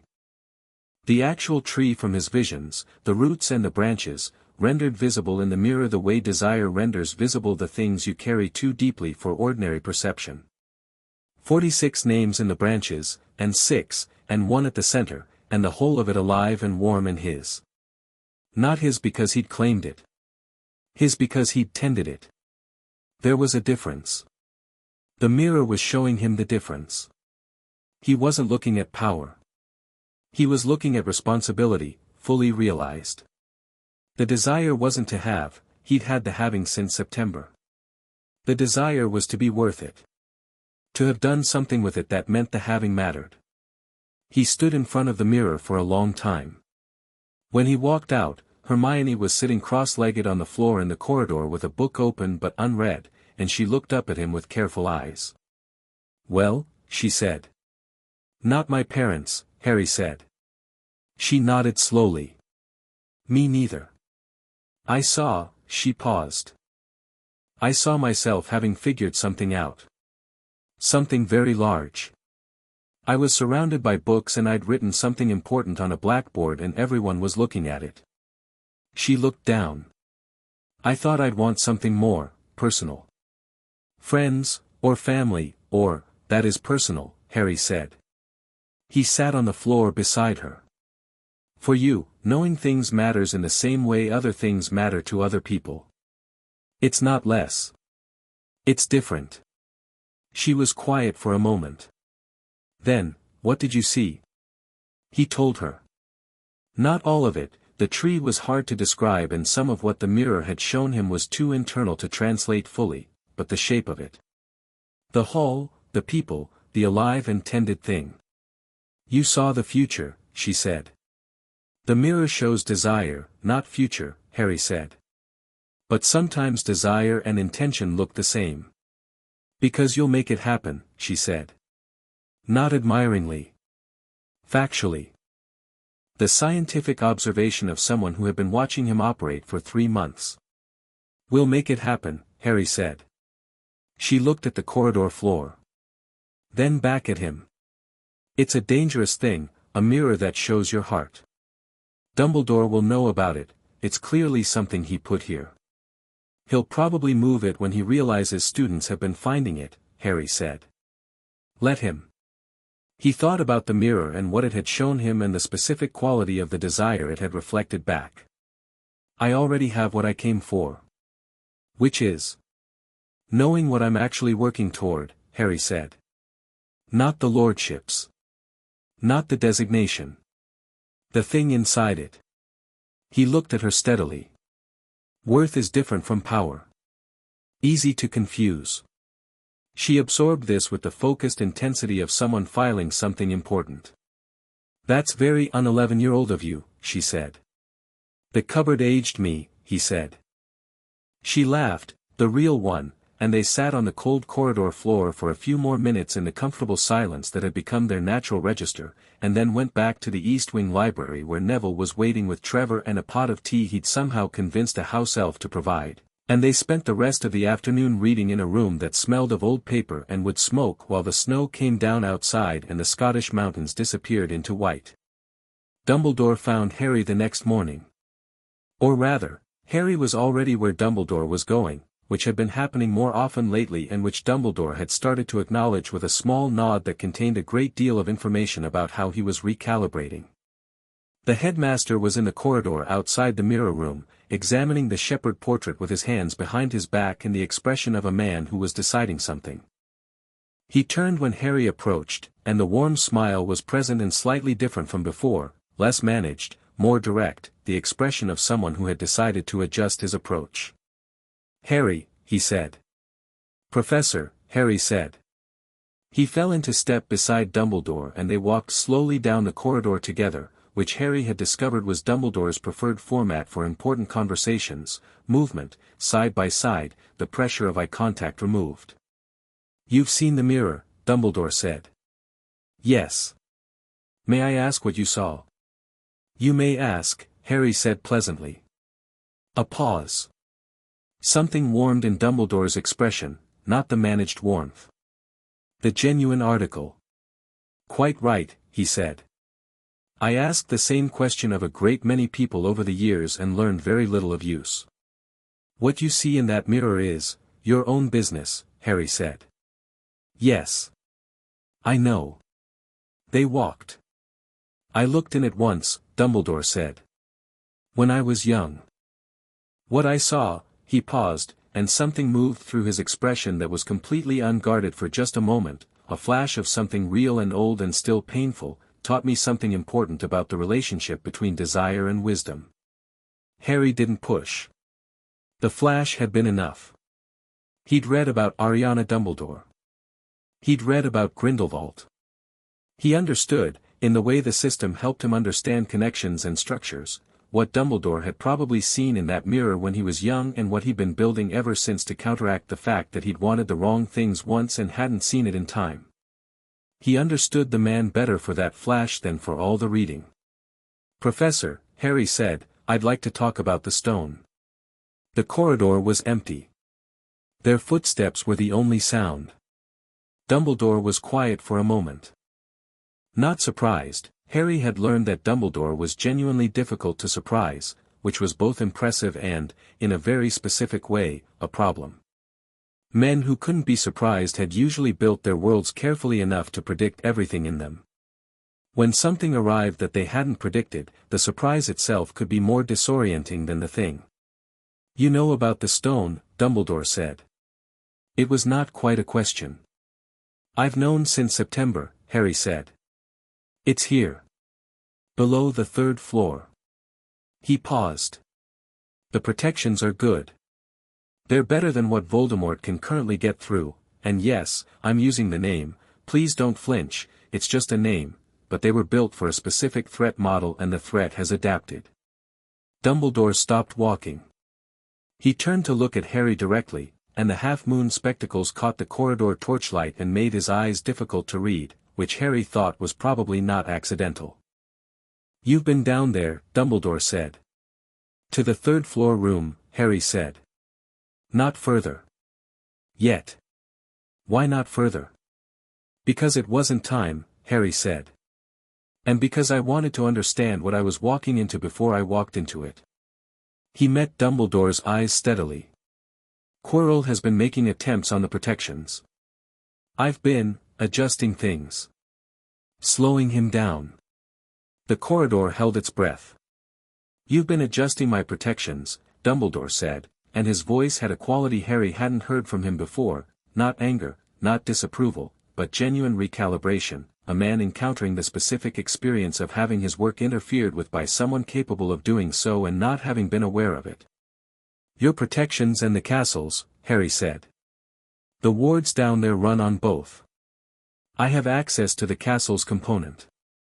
I haven't touched yours." He paused. "I didn't think you'd mind the castle's part being reinforced." A very long moment. "Harry," Dumbledore said, and his voice was now doing something extraordinary, it was dropping all of the management, all of the warm grandfatherly register, and becoming simply the voice of a very old, very intelligent man talking to another intelligent person who had turned out to be considerably more than he'd planned for. "How much do you know?" "About the stone." "Enough." "About Voldemort's condition?" "Enough." About your arrangements for this year, most of it. About your longer plan, the one that started with my parents and ends." Harry paused. "I know the shape of it. Not all the details." Dumbledore looked at him for a long, extraordinary moment. "You're 11 years old," he said. Not accusingly. Almost with wonder. "I know," Harry said. "It's been a busy year." The silence stretched between them. Then Dumbledore did something Harry hadn't expected. He laughed. A real laugh, quiet and genuine, with something in it that might have been relief, the specific relief of a man who has been carrying something heavy and has just discovered there's someone else in the room who can see it. "I owe you a conversation," Dumbledore said. "A real one." "Not," he made a small gesture with one hand, "not the other kind." "I know the difference," Harry said. "Yes," Dumbledore said. "I'm beginning to understand that you do." He turned and they began walking again, slower this time. "I have been accustomed, over many years, to being the person who sees furthest. It is not always a comfortable habit when one meets someone who is also looking." "I'm not trying to outmaneuver you," Harry said. "I want to be clear about that. I'm not playing against you. But I'm not a piece to be moved either." He said it without heat. Simply. "I'm a person making my own decisions about things that are, by several different definitions, mine." "The stone is not yours," Dumbledore said, carefully. "No," Harry agreed. "But what happens at Hogwarts is, in some sense, my responsibility. The castle thinks so. The wards think so. And he paused. "I agree with them." Another long pause. "What do you intend to do?" Dumbledore said. "Finish it," Harry said. "When it moves toward its conclusion. And it will move toward its conclusion soon, I can feel the timeline compressing. Quirrell is running out of patience or Voldemort is running out of it for him, which amounts to the same thing." He looked up at Dumbledore. "I'm not going to ask your permission. But I'd like your honest information. Not the managed version. The real version." Dumbledore looked at him for a long time. The torchlight moved between them. The castle was very quiet around them both, the settled quiet of a building that was paying close attention. "Nicholas Flamel," Dumbledore said finally, "has already agreed to destroy the stone. We've spoken. The arrangement was always temporary, the stone was never meant to remain here. It was a lure as much as a thing to be protected." "A lure," Harry said. "For Tom," Dumbledore said. And his voice on the name was complicated, old and sad and carrying a weight of history that Harry was only beginning to understand the surface of. "He has been persistent, in ways I've been tracking. This was meant to draw him out. To understand how much of him remained. And how much does." "More than I hoped," Dumbledore said quietly. "Less than I feared." Harry walked with this for a moment. "You know he's in Quirrell." "I have suspected," Dumbledore said. "I have not been certain." "I am," Harry said. "The system is very clear on that particular kind of dark magic. Something that shouldn't be alive is keeping itself alive through attachment to a living host. It reads," he paused, searching for language. "It reads like a wound that won't close. Like something that's removed pieces of itself and scattered them, and what's left isn't complete but it's angry." Dumbledore stopped walking entirely.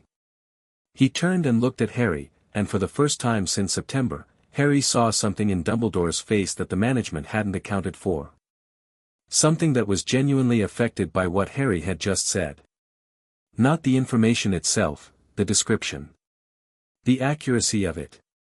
The fact that Harry could feel the quality of dark magic and describe it with such precision. "Pieces of himself," Dumbledore said softly. "More than one," Harry said. "I don't know how many. But more than one." The corridor held them in silence.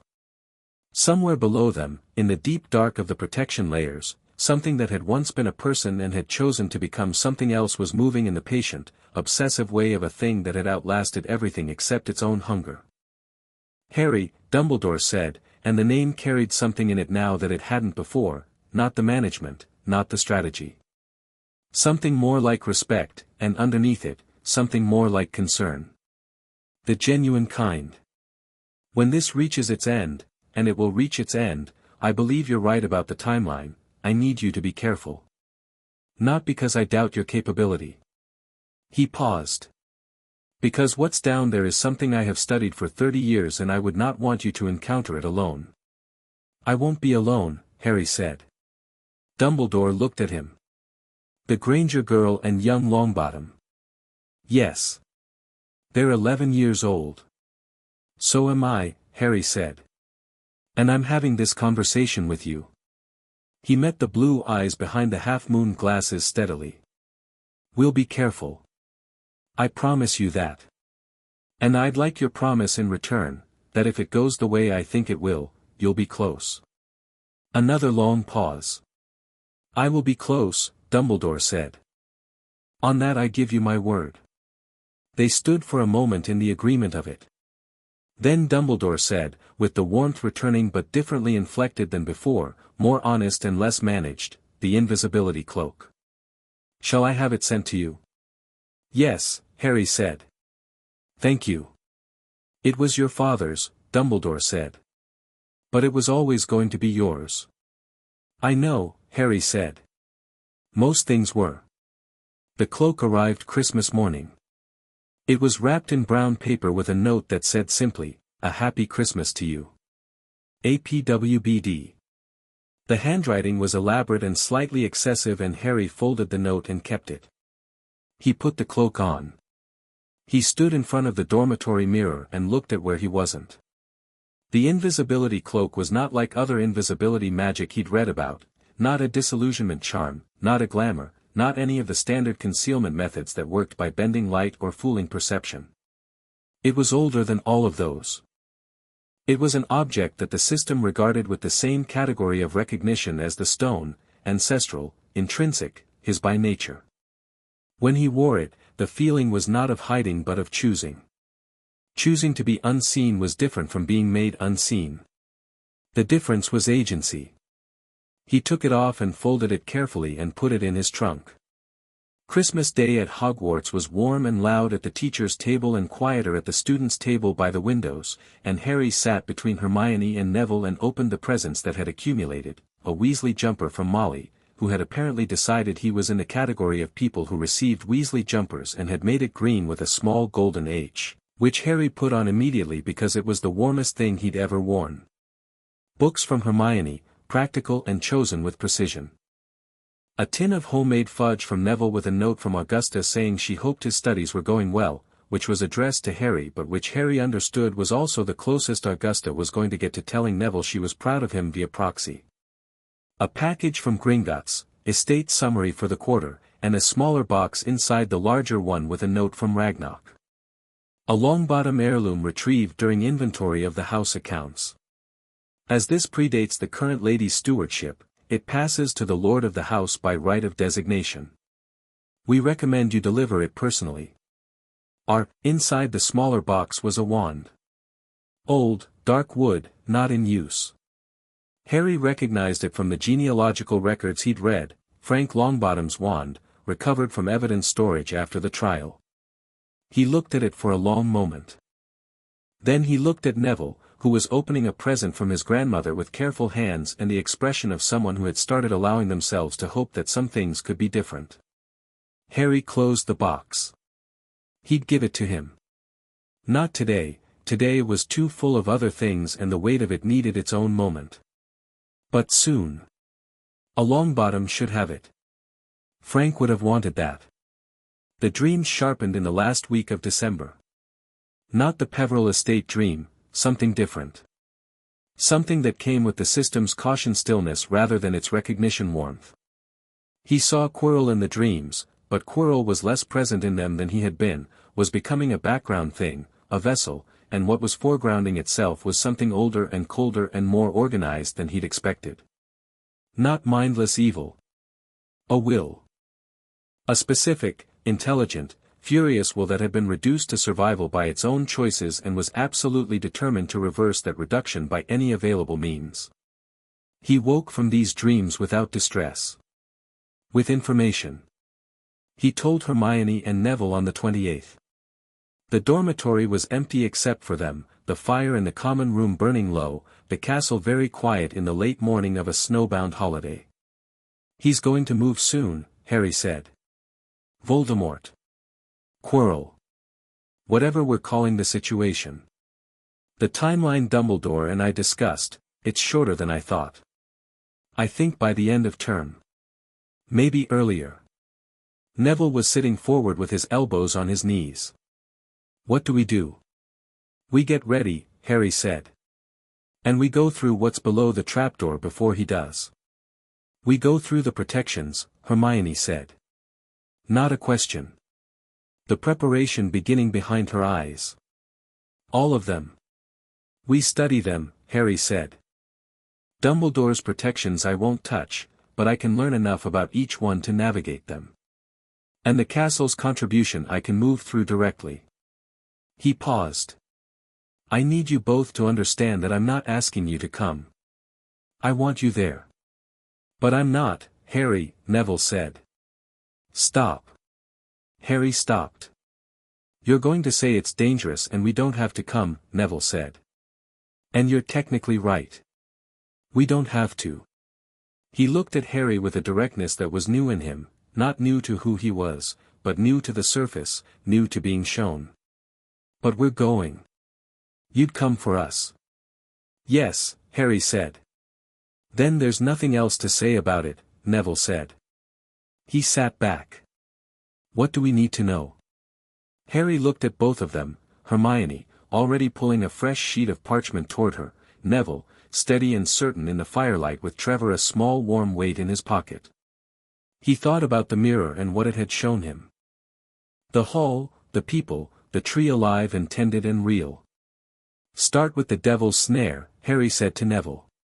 "There'll be a plant-based challenge. Your instincts will handle it, but knowing the theory first will be faster." Neville nodded and reached for the herbology text. "The protections will also include something logic-based," Harry said to Hermione. "Probably a potion riddle. Old magic, Snape style." She was already writing. The fire crackled. Outside, the snow was doing what it had been doing all week, coming down steadily, patiently, in the particular Scottish way that suggested it had all the time in the world and was in no rush to stop. The castle settled around all three of them like a hand cupping something it intended to keep safe. Harry picked up his own parchment and began writing the things he knew. The layout below. The challenges he could map from the system's awareness. The nature of what waited at the end of them.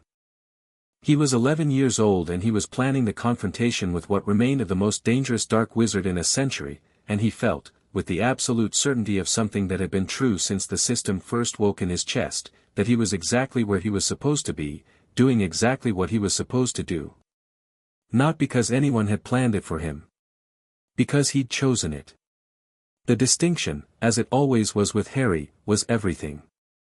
On the last day of December, Quirrell stopped going to the third-floor corridor at night. The ivy network Neville had been tending to all term went quiet. No movement below. Nothing. Harry sat with this information for exactly 1 day before the system provided what the ivy couldn't. Quirrell wasn't going at night anymore because he'd found another time. Easier. Quieter. A window in the morning shift change of the castle's ambient wards, a gap of about 4 minutes that occurred every 3 days when the dawn enchantments reset. 4 minutes wasn't enough to get through the protections. But Voldemort was patient. He'd been surviving on scraps of existence for 10 years. 4 minutes every 3 days could compound into something, eventually, if you were determined enough and had nothing but time. Harry wrote it down. Added it to the map. Then he wrote to Dumbledore. "Sir, I believe the timeline has moved up. I'll be ready. I trust you will be too. HP." The reply came back within the hour, which told Harry something about how closely Dumbledore was watching. I will be. Take the time you need, but not more than that. Trust your instincts, Harry. They appear, thus far, to have been excellent. APWBD Harry read it.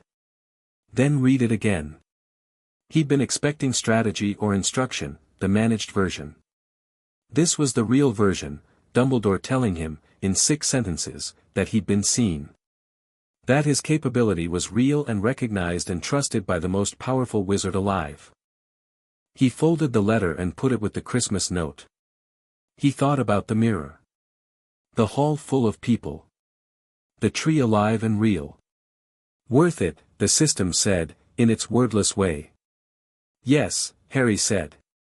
Outside, the Scottish sky was doing the thing it did on the last day of the year, not quite winter, not quite anything else, balanced on the edge of something new, the stars brilliant and enormous above the white of the grounds and the dark of the lake and the gold-lit windows of the old, knowing castle. Something was coming. Harry was ready for it.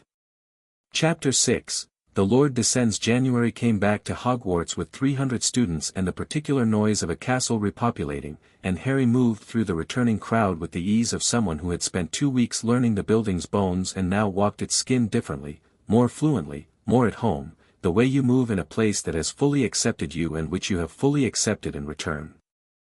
Neville came back from 2 days at home. Augusta had summoned him briefly after Christmas, which had produced an owl to Harry with the single line, "She hugged me, Harry, she just hugged me," which Harry had read and felt something warm and uncomplicated that he didn't try to name, and arrived on the platform at Hogsmeade Station with his spine 2 degrees straighter than it had been in September. Not dramatic. Just real. Draco came back from Wiltshire with something shuttered behind his eyes that hadn't been there before the break, and Harry noted it and waited, and on the second day of term Draco appeared beside him in the corridor between potions and charms and said, without preamble, "My father wants the meeting next weekend." "Tell him the following Saturday," Harry said. London. The private room at the Leaky Cauldron. Draco glanced at him sideways. "You're not going to the manor?" "No," Harry said. Meeting on his ground on his terms, with his portraits watching and his staff present, is his advantage. A neutral location is mine. He paused. "Not because I'm worried about what he could do to me there. Because the conversation we need to have requires him to understand that I'm not a guest in his world. He's a subject in mine." Draco was quiet for a moment. Something moved through his expression, still that shuttered quality from the break, but underneath it something working. "He's going to push," Draco said. "About the dark side. About positioning you as its leader instead of Dumbledore's instrument. He thinks you're either going to be a figurehead for one faction or the other." "He's wrong," Harry said. "I'm not a figurehead for anything." "I know," Draco said. "I've told him." He stopped walking. Harry stopped with him. The corridor moved around them. "He doesn't listen to me very much," Draco said. "Mostly he talks and I'm supposed to receive it." The word came out with a specific flatness that said everything about 10 years of a particular kind of fathering. "I just want you to know. Whatever he does in that meeting. Whatever he implies about my position, or his, or what I've been doing here." He met Harry's eyes directly. "I'm not his representative." "I know that," Harry said. "You said that in September." "It's still true," Harry said. He held Draco's gaze steadily. "You made your choices this term, Malfoy. I watched you make them. Nobody's retracting them because of what your father does in a meeting." The shuttered quality in Draco's eyes shifted. Not gone, the break had put something there that would take time to fully surface and name, but something underneath it breathed slightly more easily. "Saturday after next," Draco said. "Tell him," Harry said. Classes resumed their rhythm. McGonagall pushed harder in Transfiguration and the work got genuinely difficult in the way that Harry found satisfying, not the easy difficulty of things that yielded to raw power, but the intricate difficulty of things that required precision and patience and real understanding of principles. He worked at it with the pleasure of someone who had found, for the first time, that the ceiling was high enough to be worth reaching for. Snape remained Snape. The dynamic between them had developed, over the course of the term, into something that was not friendship and not combat but was its own thing, a mutual awareness, precise and maintained, two people who understood each other well enough to never quite be surprised. Snape docked points when Harry spoke without authorization and added them when the work was exceptional, which it consistently was, and both actions were performed with the same controlled expression that told you nothing about what was happening behind it. In the third week of January, Snape kept Harry after class. The dungeon emptied. Hermione shot Harry a look on her way out that meant tell me everything later, and Harry nodded slightly and stayed in his seat while Snape moved around the classroom with the deliberate unhurry of a man deciding how to begin. "Your potion today," Snape said. Not looking at him. Organizing ingredients at the front bench with movements that were habitual and precise. "The strengthening solution. You modified the standard method." "Yes," Harry said. "Without authorization." "Yes." "And achieved a result that was, a pause, minimal and controlled, measurably superior to the prescribed outcome." He turned. The black eyes were doing what they always did, measuring, assessing, running whatever calculation Snape was always running. "Where did you learn the modification?" Harry thought about how to answer this honestly. "Instinct," he said. "I could feel that the standard method was working against the properties of the bicorn horn at that temperature. The modification resolved the conflict." "You felt the potion's properties?" "Yes." "That is not something taught in first-year potions," Snape said. "That is not something taught until Newt level. In most cases, it is not something that can be taught at all." He was quiet for a moment. "It is a gift that manifests in one brewer in several generations." Harry waited. He could feel that this was not finished. "Your mother had it," Snape said. The dungeon held the words. Harry looked at Snape directly and didn't move. The man's expression was entirely controlled. Everything was controlled except for something in the very back of the dark eyes that had no control at all, that was simply there, grief and something older than grief, the specific permanent pain of a wound that had become part of the architecture. "I know she was exceptional," Harry said quietly. "I've been told that by people who knew her." "She was," Snape said. The word was flat and completely sincere in a way that flat words rarely were. "She was the best student I have ever taught." A pause. "The best I expect I will teach." Harry sat with this. He understood, in the fullness of the system's awareness of human connections and histories, what Snape was doing, not apologizing. Snape didn't apologize, but placing something real in the air between them. An offering. Not of friendship. Of acknowledgement. "The modifications I make," Harry said carefully, "come from her, in part. The bloodline carries it." He met Snape's eyes. "I think she'd have found that appropriate." The longest pause yet. "Perhaps," Snape said. He turned back to his bench. "You may go, Potter. 10 points to Gryffindor. For the modification." Harry stood and collected his bag and walked to the door. "Potter." He stopped.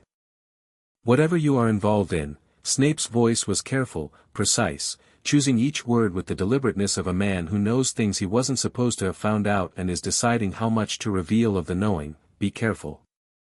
The thing that is making you involved in it is not cautious. And it is not finished." Harry turned. Looked at Snape across the length of the dungeon. "I know," he said. "Are you watching?" A very controlled pause. "I watch everything in this school," Snape said, which was not a yes and was entirely a yes, and Harry nodded once and left. The system was warm in his chest all the way back to Gryffindor Tower. He thought, Snape will be there when it matters.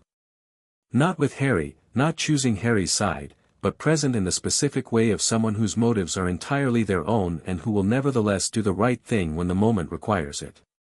He filed it. Added it to the map.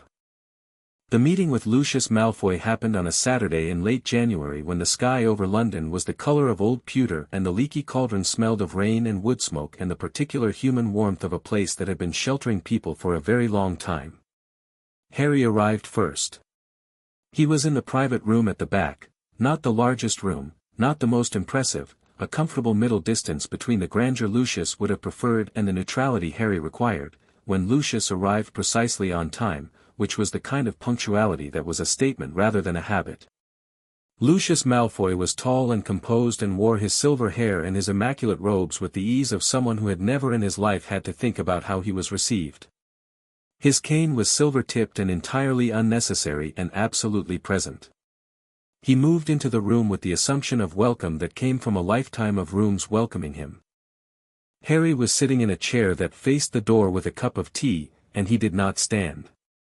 Lucius processed this in the half-second it took him to cross the threshold and cover it with a smooth smile that had a great deal of practice behind it. "Lord Potter," he said, warmly, the warmth as precise as anything Dumbledore deployed but differently structured.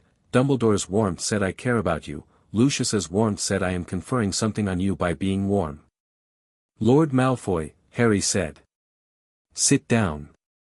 Lucius sat. His expression continued smooth and warm and was doing a great deal of work underneath. "I appreciate you making the time," Lucius said. "I've been looking forward to this conversation since September." "I know," Harry said. "Your letters made that clear." He set his teacup down. "I'm going to tell you what I told Draco when we spoke. I'm not interested in performance. I know your public positions, your ministry relationships, your historical allegiances, and the gap between the version of yourself you present publicly and the one that signed documents in the 1970s that you subsequently claimed were signed under duress." He held Lucius's gaze. "I'm not interested in the public version. I want the real conversation." A pause. The smooth warmth adjusted by a degree, not disappearing, but recalibrating, becoming something more careful and therefore more honest. "You're direct," Lucius said. "Yes," Harry said. "It saves time." "Very well." Lucius set his cane against the table edge. "Directly, then.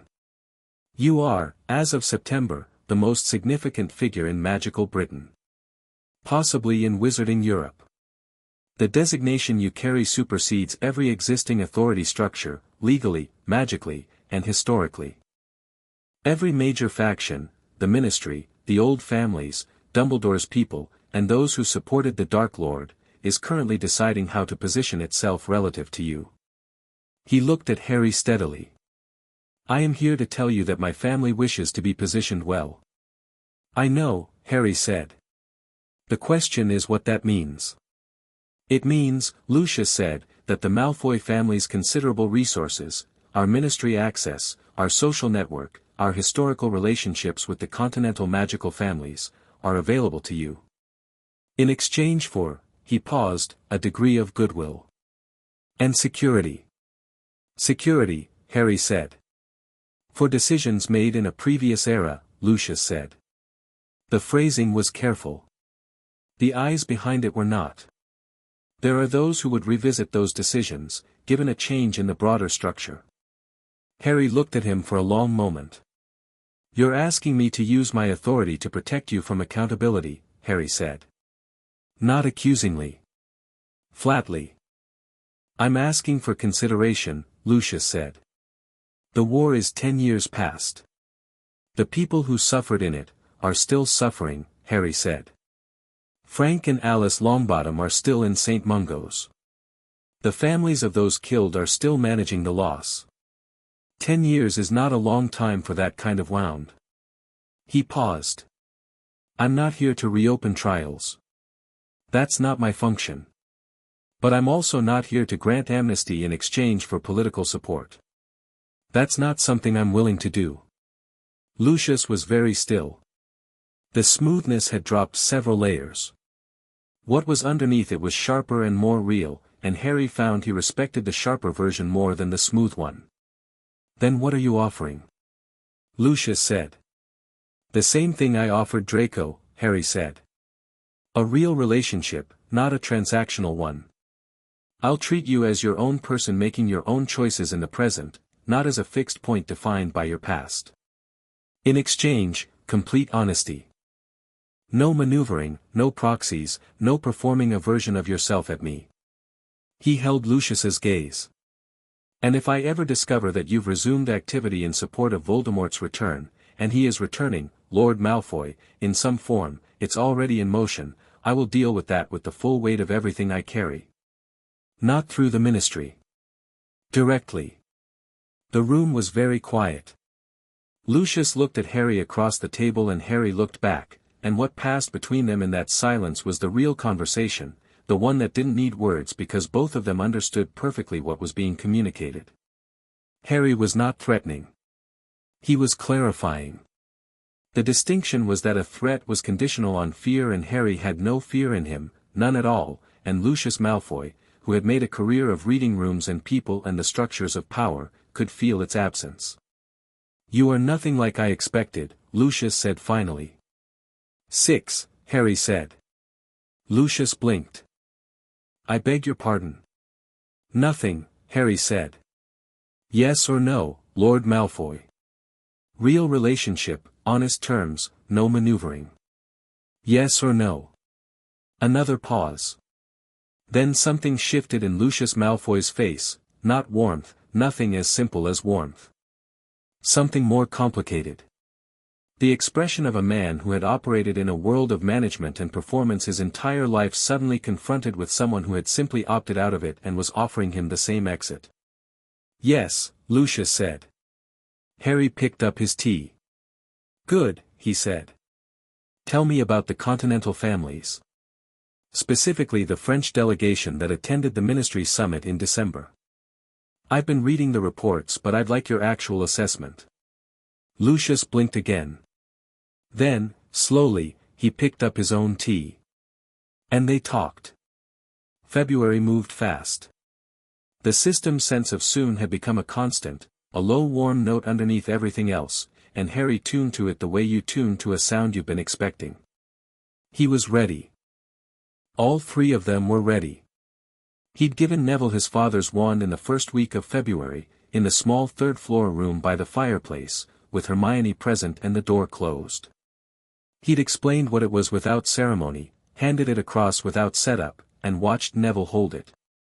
Neville had held it for a very long time without speaking. The wand had responded, faint warmth, a slight brightness at the tip, not the surge of a perfect match but something deeper and more considered, the recognition of bloodline and legacy and the specific magic of a son holding something that had belonged to a father he barely remembered but had been measuring himself against his whole life.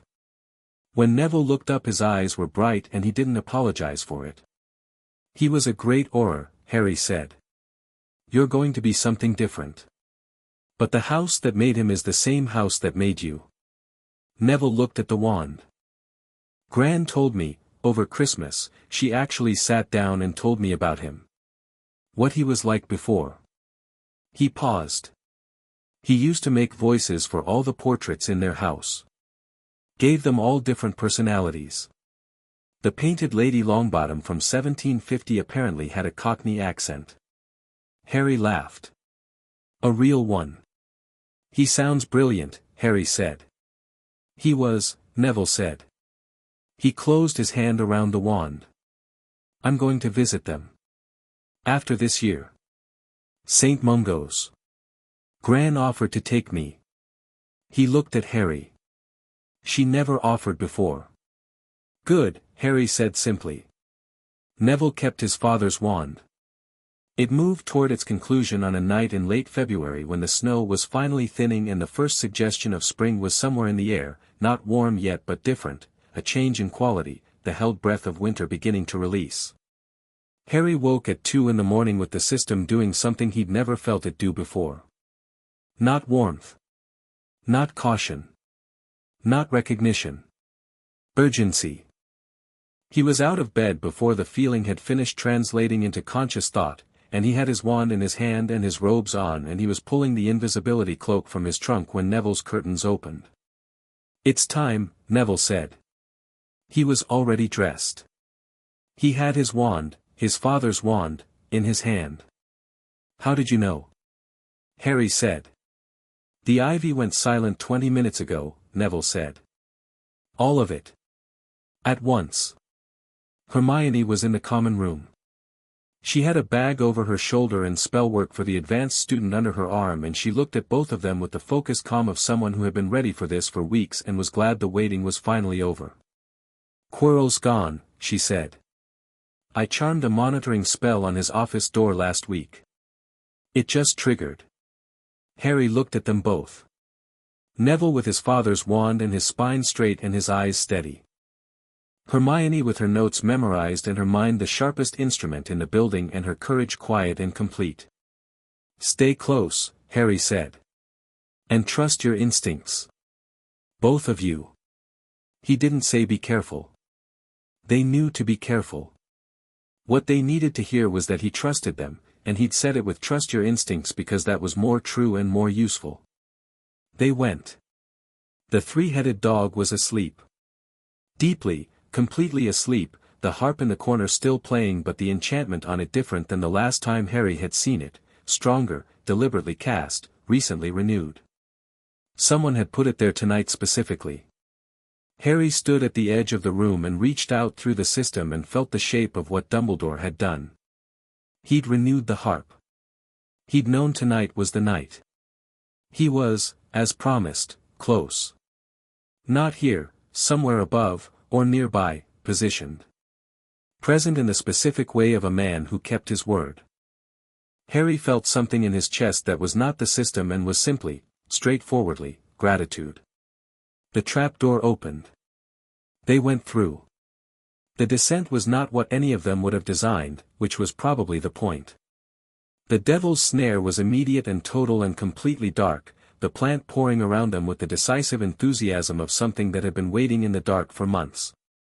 Harry felt Hermione's lumos solum hit the air above them before he'd finished drawing breath, a brilliant shaft of conjured sunlight blasting through the dark, and the plant recoiled from all three of them simultaneously, whipping back with offended haste. They dropped onto stone. Hermione landed on her feet, which was Hermione. Neville landed in a controlled roll that was Frank Longbottom's bloodline asserting itself through muscle memory. Harry landed and was already moving. The second room was the winged keys. A broomstick against the wall, the air above them a chaos of living silver. Harry looked up at the keys for exactly 2 seconds, identified the one with the bent wing and the slightly tarnished edge, summoned the broomstick without touching it, and was in the air before the other keys had fully registered the intrusion. He had the correct key in his hand in 7 seconds, which was the fastest he'd moved on a broom yet and which he noted with the same practical attention he gave everything, filed it, and descended. The lock clicked. The third room was the chess set, the enormous black and white pieces standing in their positions with the cold patient authority of enchanted things waiting for an opponent. Harry looked at the board for 10 seconds, the system pulling on memories of 100 generations of game theory, of pure strategic intelligence encoded in bloodlines that had been playing games of this kind for centuries, and moved 3 pieces without sitting down, 2 with his wand and 1 by placing his hand on the queen's shoulder, which made her look at him with the surprised expression of something that hadn't been touched by the right person in a very long time. The pieces cleared a path. They walked through. The fourth room, the troll, knocked out already, which Harry registered with the specific recognition of Dumbledore's hand in it. Handled before they arrived. Dumbledore being close, removing what he could, leaving what required Harry specifically. The fifth room. Hermione stopped in the doorway. Harry stopped beside her. The room was lit by purple and black flames at either end, and on the table in the center was a line of bottles, and beside the bottles was a piece of parchment. Hermione picked up the parchment. She read it with the attention of someone reading the most important thing she'd ever been handed, which Harry thought might not even be an exaggeration. "Logic puzzle," she said. 7 bottles. 3 are poison, 2 are nettle wine, 1 gets you through the black fire, 1 gets you back through the purple. She was already moving, examining each bottle with her nose and her hands and the specific focused intelligence of someone who had been given exactly the kind of problem she was best equipped to solve. 2 minutes. Hermione solved it in 2 minutes, pointing to the smallest bottle with complete certainty. There's only enough for one, she said. Harry picked up the smallest bottle. You two go back. Harry, Neville started. Listen to me, Harry said. He looked at both of them directly, without drama, because drama would have been wrong here. Whatever's through there, Voldemort, Quirrell, both, it's mine to deal with. Not because you can't. Because the system is the specific counter to what he is, and you going through that fire doesn't give you an advantage, it gives him a target. He held their eyes. Go back. Get Dumbledore if he's not already moving. If I need help, you'll know. How will we know? Hermione said, and her voice was steady but her eyes were doing the thing they did when she was frightened and refusing to let it stop her. The castle will tell you, Harry said. It talks to both of you now. You've been here long enough. Neville looked at him. The steadiness in him was complete and quiet and real. Come back, he said. Yes, Harry said. He drank the bottle and walked into the black fire and it was cold rather than hot, the cold of deep water, the cold of something that wasn't about temperature but about passage, and then it was done and he was through. The last room was large and lit by the specific cool light of something magical and singular, and the mirror of Eriste stood against the far wall, moved here from the 3rd floor, and in front of it stood Quirrell. He was talking to himself. Or not to himself. Harry walked in and Quirrell turned around and the wrongness Harry had been sensing since September was here now in the room with him, no longer mediated by distance or walls or the ambient noise of a castle full of people. It was immediate and total, and the system rose to meet it. Not with warmth. With authority. Harry Potter, Quirrell said, and his voice had 2 registers in it, the nervous stammering professor and something underneath it that used the professor's voice the way a hand uses a glove. Quirrell, Harry said. And whatever's using Quirrell. The stammer was gone. Just like that, shed like a coat that was no longer necessary.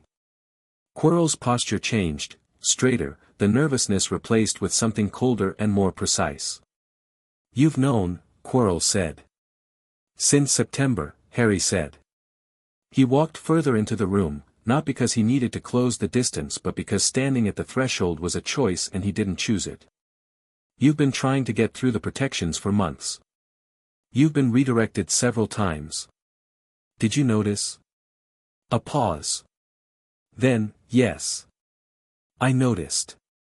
The voice under Quirrell's voice was becoming more present, the professor's face doing less of the work, and the system was burning in Harry's chest with an intensity he'd never felt before, not painful, nothing like pain, but enormous, the whole of the tree reaching towards something. I wondered what was redirecting me. I should have known it was you. You knew I was here, Harry said. You sent the inquiry to Gringotts. I sent the inquiry, the voice said, because I needed to understand what you were. The registry claimed something unprecedented had occurred. I needed to know if it was relevant to my purposes. And is it? Harry said. A longer pause. Relevant, the voice said, is a modest word for what you are. Something changed in Quirrell's face, not the professor at all now, something else looking through him, and Harry met the looking with the steadiness of someone who had made his peace with what was in this room before he walked into it. You are the Lord of all houses. The sovereign the land recognizes. I had not, a pause, something in the voice that was not quite emotion but was the impression of emotion, the cognitive recognition of a feeling that the will behind it had burned away years ago. I had not anticipated you. No, Harry said. I know. You're not afraid, the voice said. I'm really not, Harry said. Everything is afraid of me. You're a will that survived its own death through obsession and self-mutilation, Harry said, and said it not unkindly, the way you name a thing to understand it rather than to wound it. You have no body. You have no complete soul. You've been sharing a man's skull for a year. He paused. There's nothing left of you that I should be afraid of. What frightens people about Voldemort is the power, and the power came from the soul. You've spent yours. The silence in the room had a specific quality. "Show me the stone," the voice said. "Tell me where it is." "Look in the mirror," Harry said. "That's what Dumbledore put it there for. If you want it enough to use it, you see yourself with it. If you want it for the right reasons, I want to live," the voice said, and the rawness of it was extraordinary, all the composure gone, something naked in it, the sound of a will that had done terrible things to survive and was still, after all of it, just afraid of dying. "I want to live. Is that not the most fundamental thing? Is that not something you understand?" Harry looked at the mirror. He looked at Quirrell. He looked at the space between them where Voldemort's will lived, thin and desperate and furious. "I understand it," Harry said quietly. "Living is, yes. I understand wanting it." He held the present steady. "But you can't have the stone. Not because I'm stopping you.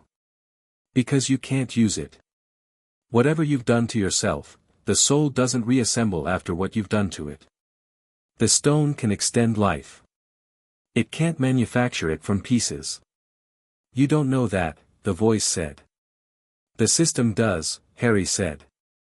"I carry the accumulated knowledge of every noble bloodline in Britain, and the Flamel line is among the ones I've claimed. Their notes on the stone are," he paused, "extensive. And honest." He looked at Quirrell. "You've been chasing something that couldn't give you what you wanted even if you got it." The room was very still. Quirrell's hands moved. Not toward Harry, toward his own head, toward the turban, beginning to unwrap it with fingers that were Quirrell's but moved with someone else's intention. "Then I'll take something else," the voice said. "I'll take what you have. The designation. The authority. The land's recognition. If it's in the blood, it's not in the blood," Harry said. "Not entirely. It's in what the magic recognized when the system woke. That's not transferable." He watched Quirrell's hands. "And you know it. You know you can't take it. You're not trying to take it. You're trying to make me afraid." The unwrapping stopped. "You should be afraid," the voice said. "You keep saying that," Harry said. "But you know what I notice? Every time you say it, you're looking for the fear to work. You're checking whether it's there. And it isn't. And you don't know what to do with that." He stepped closer. One step. Deliberate. "Because everything you've built in the last 50 years is predicated on fear. It's the only tool you have left. And it doesn't work on me." Quirrell lunged. Not with a spell. Physically, hands reaching, the desperation of something that had run out of options and was reaching for the last one. Harry didn't step back. He raised his hand and let the system move through him the way it always moved, naturally, inevitably, like water finding its level, and where Quirrell's hands touched his skin, something happened. Not something Harry did. Something the system did. The authority of 46 houses and 6 most ancient and the Lordship of Magic itself met the fractured remnant of a desecrated soul, and the meeting was not a battle. Battles require 2 forces of comparable nature. This was more like a tide meeting a splinter, not cruel, not triumphant, simply the correction of something that had been wrong for a very long time. Quirrell's hands blistered. He recoiled. "What?" the voice said. Behind it, something was happening, something Harry could feel through the system like a vibration through stone, a presence that had been clutching at its purchase beginning to lose it. "What are you?" "I'm not doing anything," Harry said. "That's you. That's the magic recognizing what you are. What you've made yourself." He kept his voice steady, even now, because the steadiness was not performance, it was the reality of someone who had made peace with this room and what it held before he walked through the fire. "You can't stay in this castle. The land doesn't accept you anymore. Whatever you were when you were Tom Riddle, the land knew that person. It doesn't know what you are now." Quirrell collapsed. Not dramatically. He went down the way people go down when something fundamental has given way, folding at the knees first, then the rest of him, and Harry caught him before his head hit the stone floor because Quirrell was a person who had been used as a vessel and didn't deserve a head injury on top of it. The presence in the room, the second register in the voice, the wrongness that had been answering the system's attention since September, scattered. Not destroyed. Harry felt that clearly and without comfort. Not destroyed. Scattered. Diminished. Departed from this place into the wider world where it would find some other purchase, some other dark corner, and persist. Not yet, he thought. But coming. He held Quirrell's shoulders against the stone floor and looked at the mirror, which was showing him, very briefly, something he hadn't asked to see, himself in this room, the tree behind him, all its branches lit, and at its roots something that wasn't darkness but was darkness's opposite, the specific quality of magic that recognized its own authority and rested in it. Then the mirror went quiet and showed him only the room. Dumbledore came through the black fire 30 seconds later. He looked at Quirrell on the floor. He looked at Harry crouching beside him.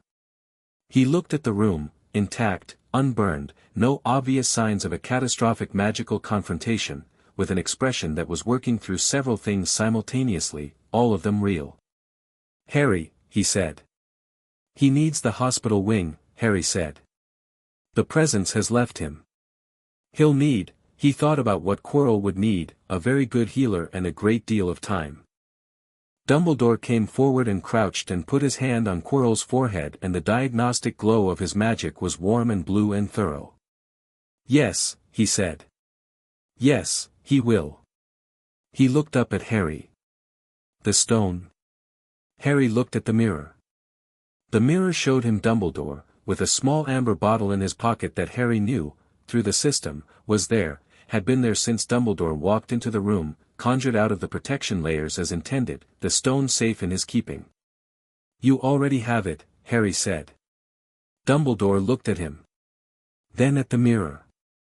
The enchantment, he said softly, was designed for a person who wanted to find the stone but not use it for themselves. They would see it in the mirror, see themselves with it, and it would appear in their pocket. He paused. I had not expected anyone else to understand that.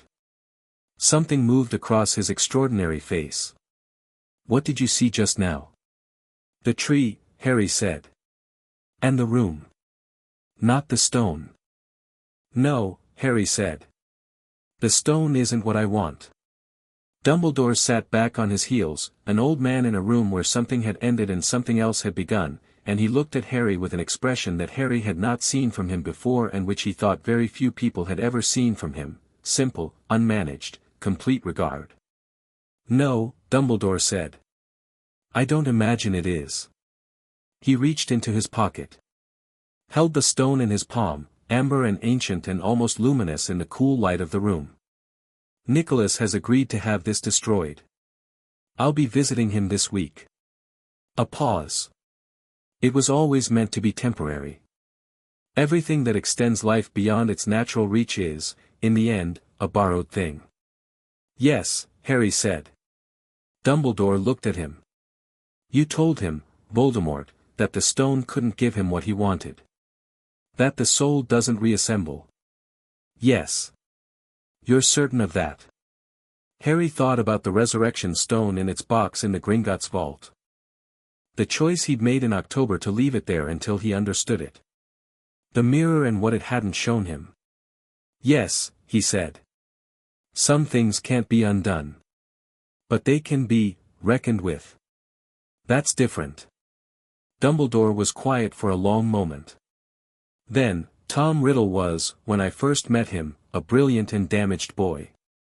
I have spent 50 years wondering how much of what happened was inevitable and how much was a choice made at a specific moment that could have gone differently. He closed his hand around the stone. I suspect it matters less than I once thought. The present matters more than the past, Harry said. Not because the past isn't real. Because the present is where the work gets done.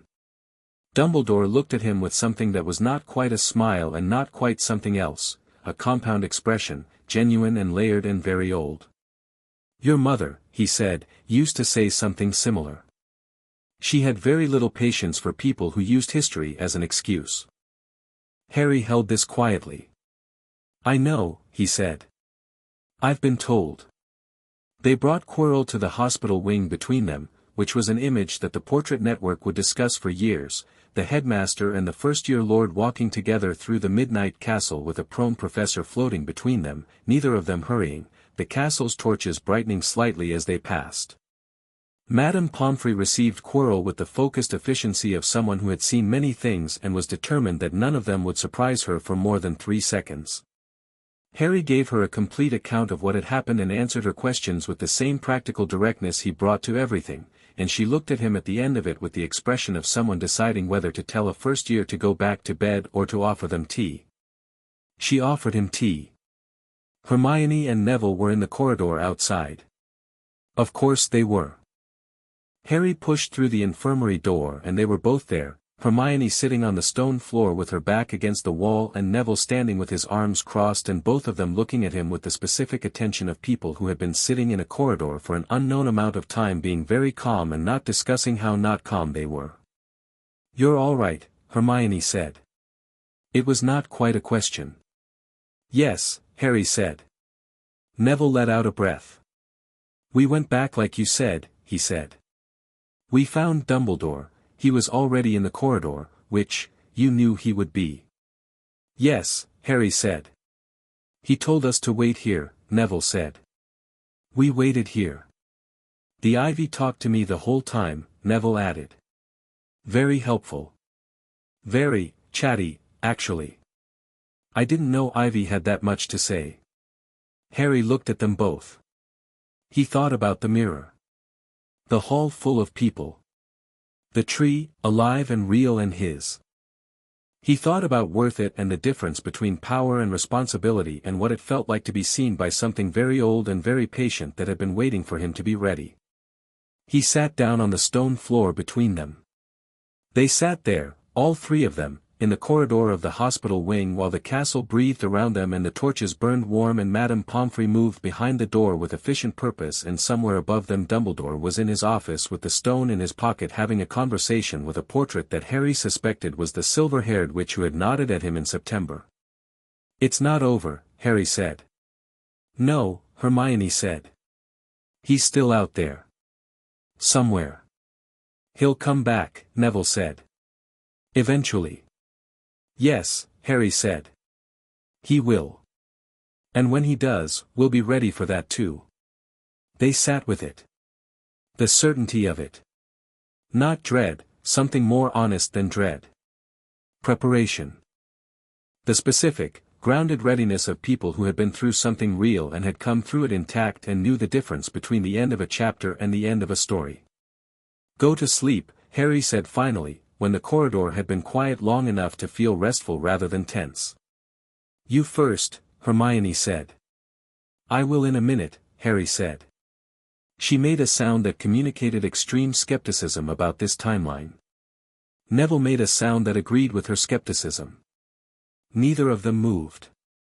Harry leaned his head back against the stone wall and looked at the ceiling of the corridor, at the torchlight moving on old stone, at the life of a castle that had been here for 1,000 years and intended to be here for 1,000 more, and which had, over the course of this particular year, come to hold a specific boy in the specific way that places hold the people who belong to them. He'd grown up in a cupboard. Measuring his life in small spaces. He was 11 years old and he'd walked into a room containing the last remnant of the most feared dark wizard of the century and he'd walked back out the same way he'd walked in, upright, unhurried, without a single concession to fear. Not because he was fearless. Because fear had never been the point. The point was the tree. The roots going deeper than sight. The names in silver light. The hall full of living people. The work that was just beginning and would take years and would be, all of it, worth it. The system settled in his chest, warm and steady and patient, the deep animal patience of something that had been waiting for 400 years and had now, finally, come home. "Well done," it said, in its wordless way. Outside the hospital wing windows, the Scottish sky was doing what it did at the end of February, beginning, very slowly and with enormous dignity, to change. Not spring yet. Not quite. But the held breath of winter releasing, the quality of the dark shifting by degrees, the first suggestion of a longer light coming. Harry closed his eyes. He thought, summer is going to be different this time. He thought, everything is going to be different. He was right.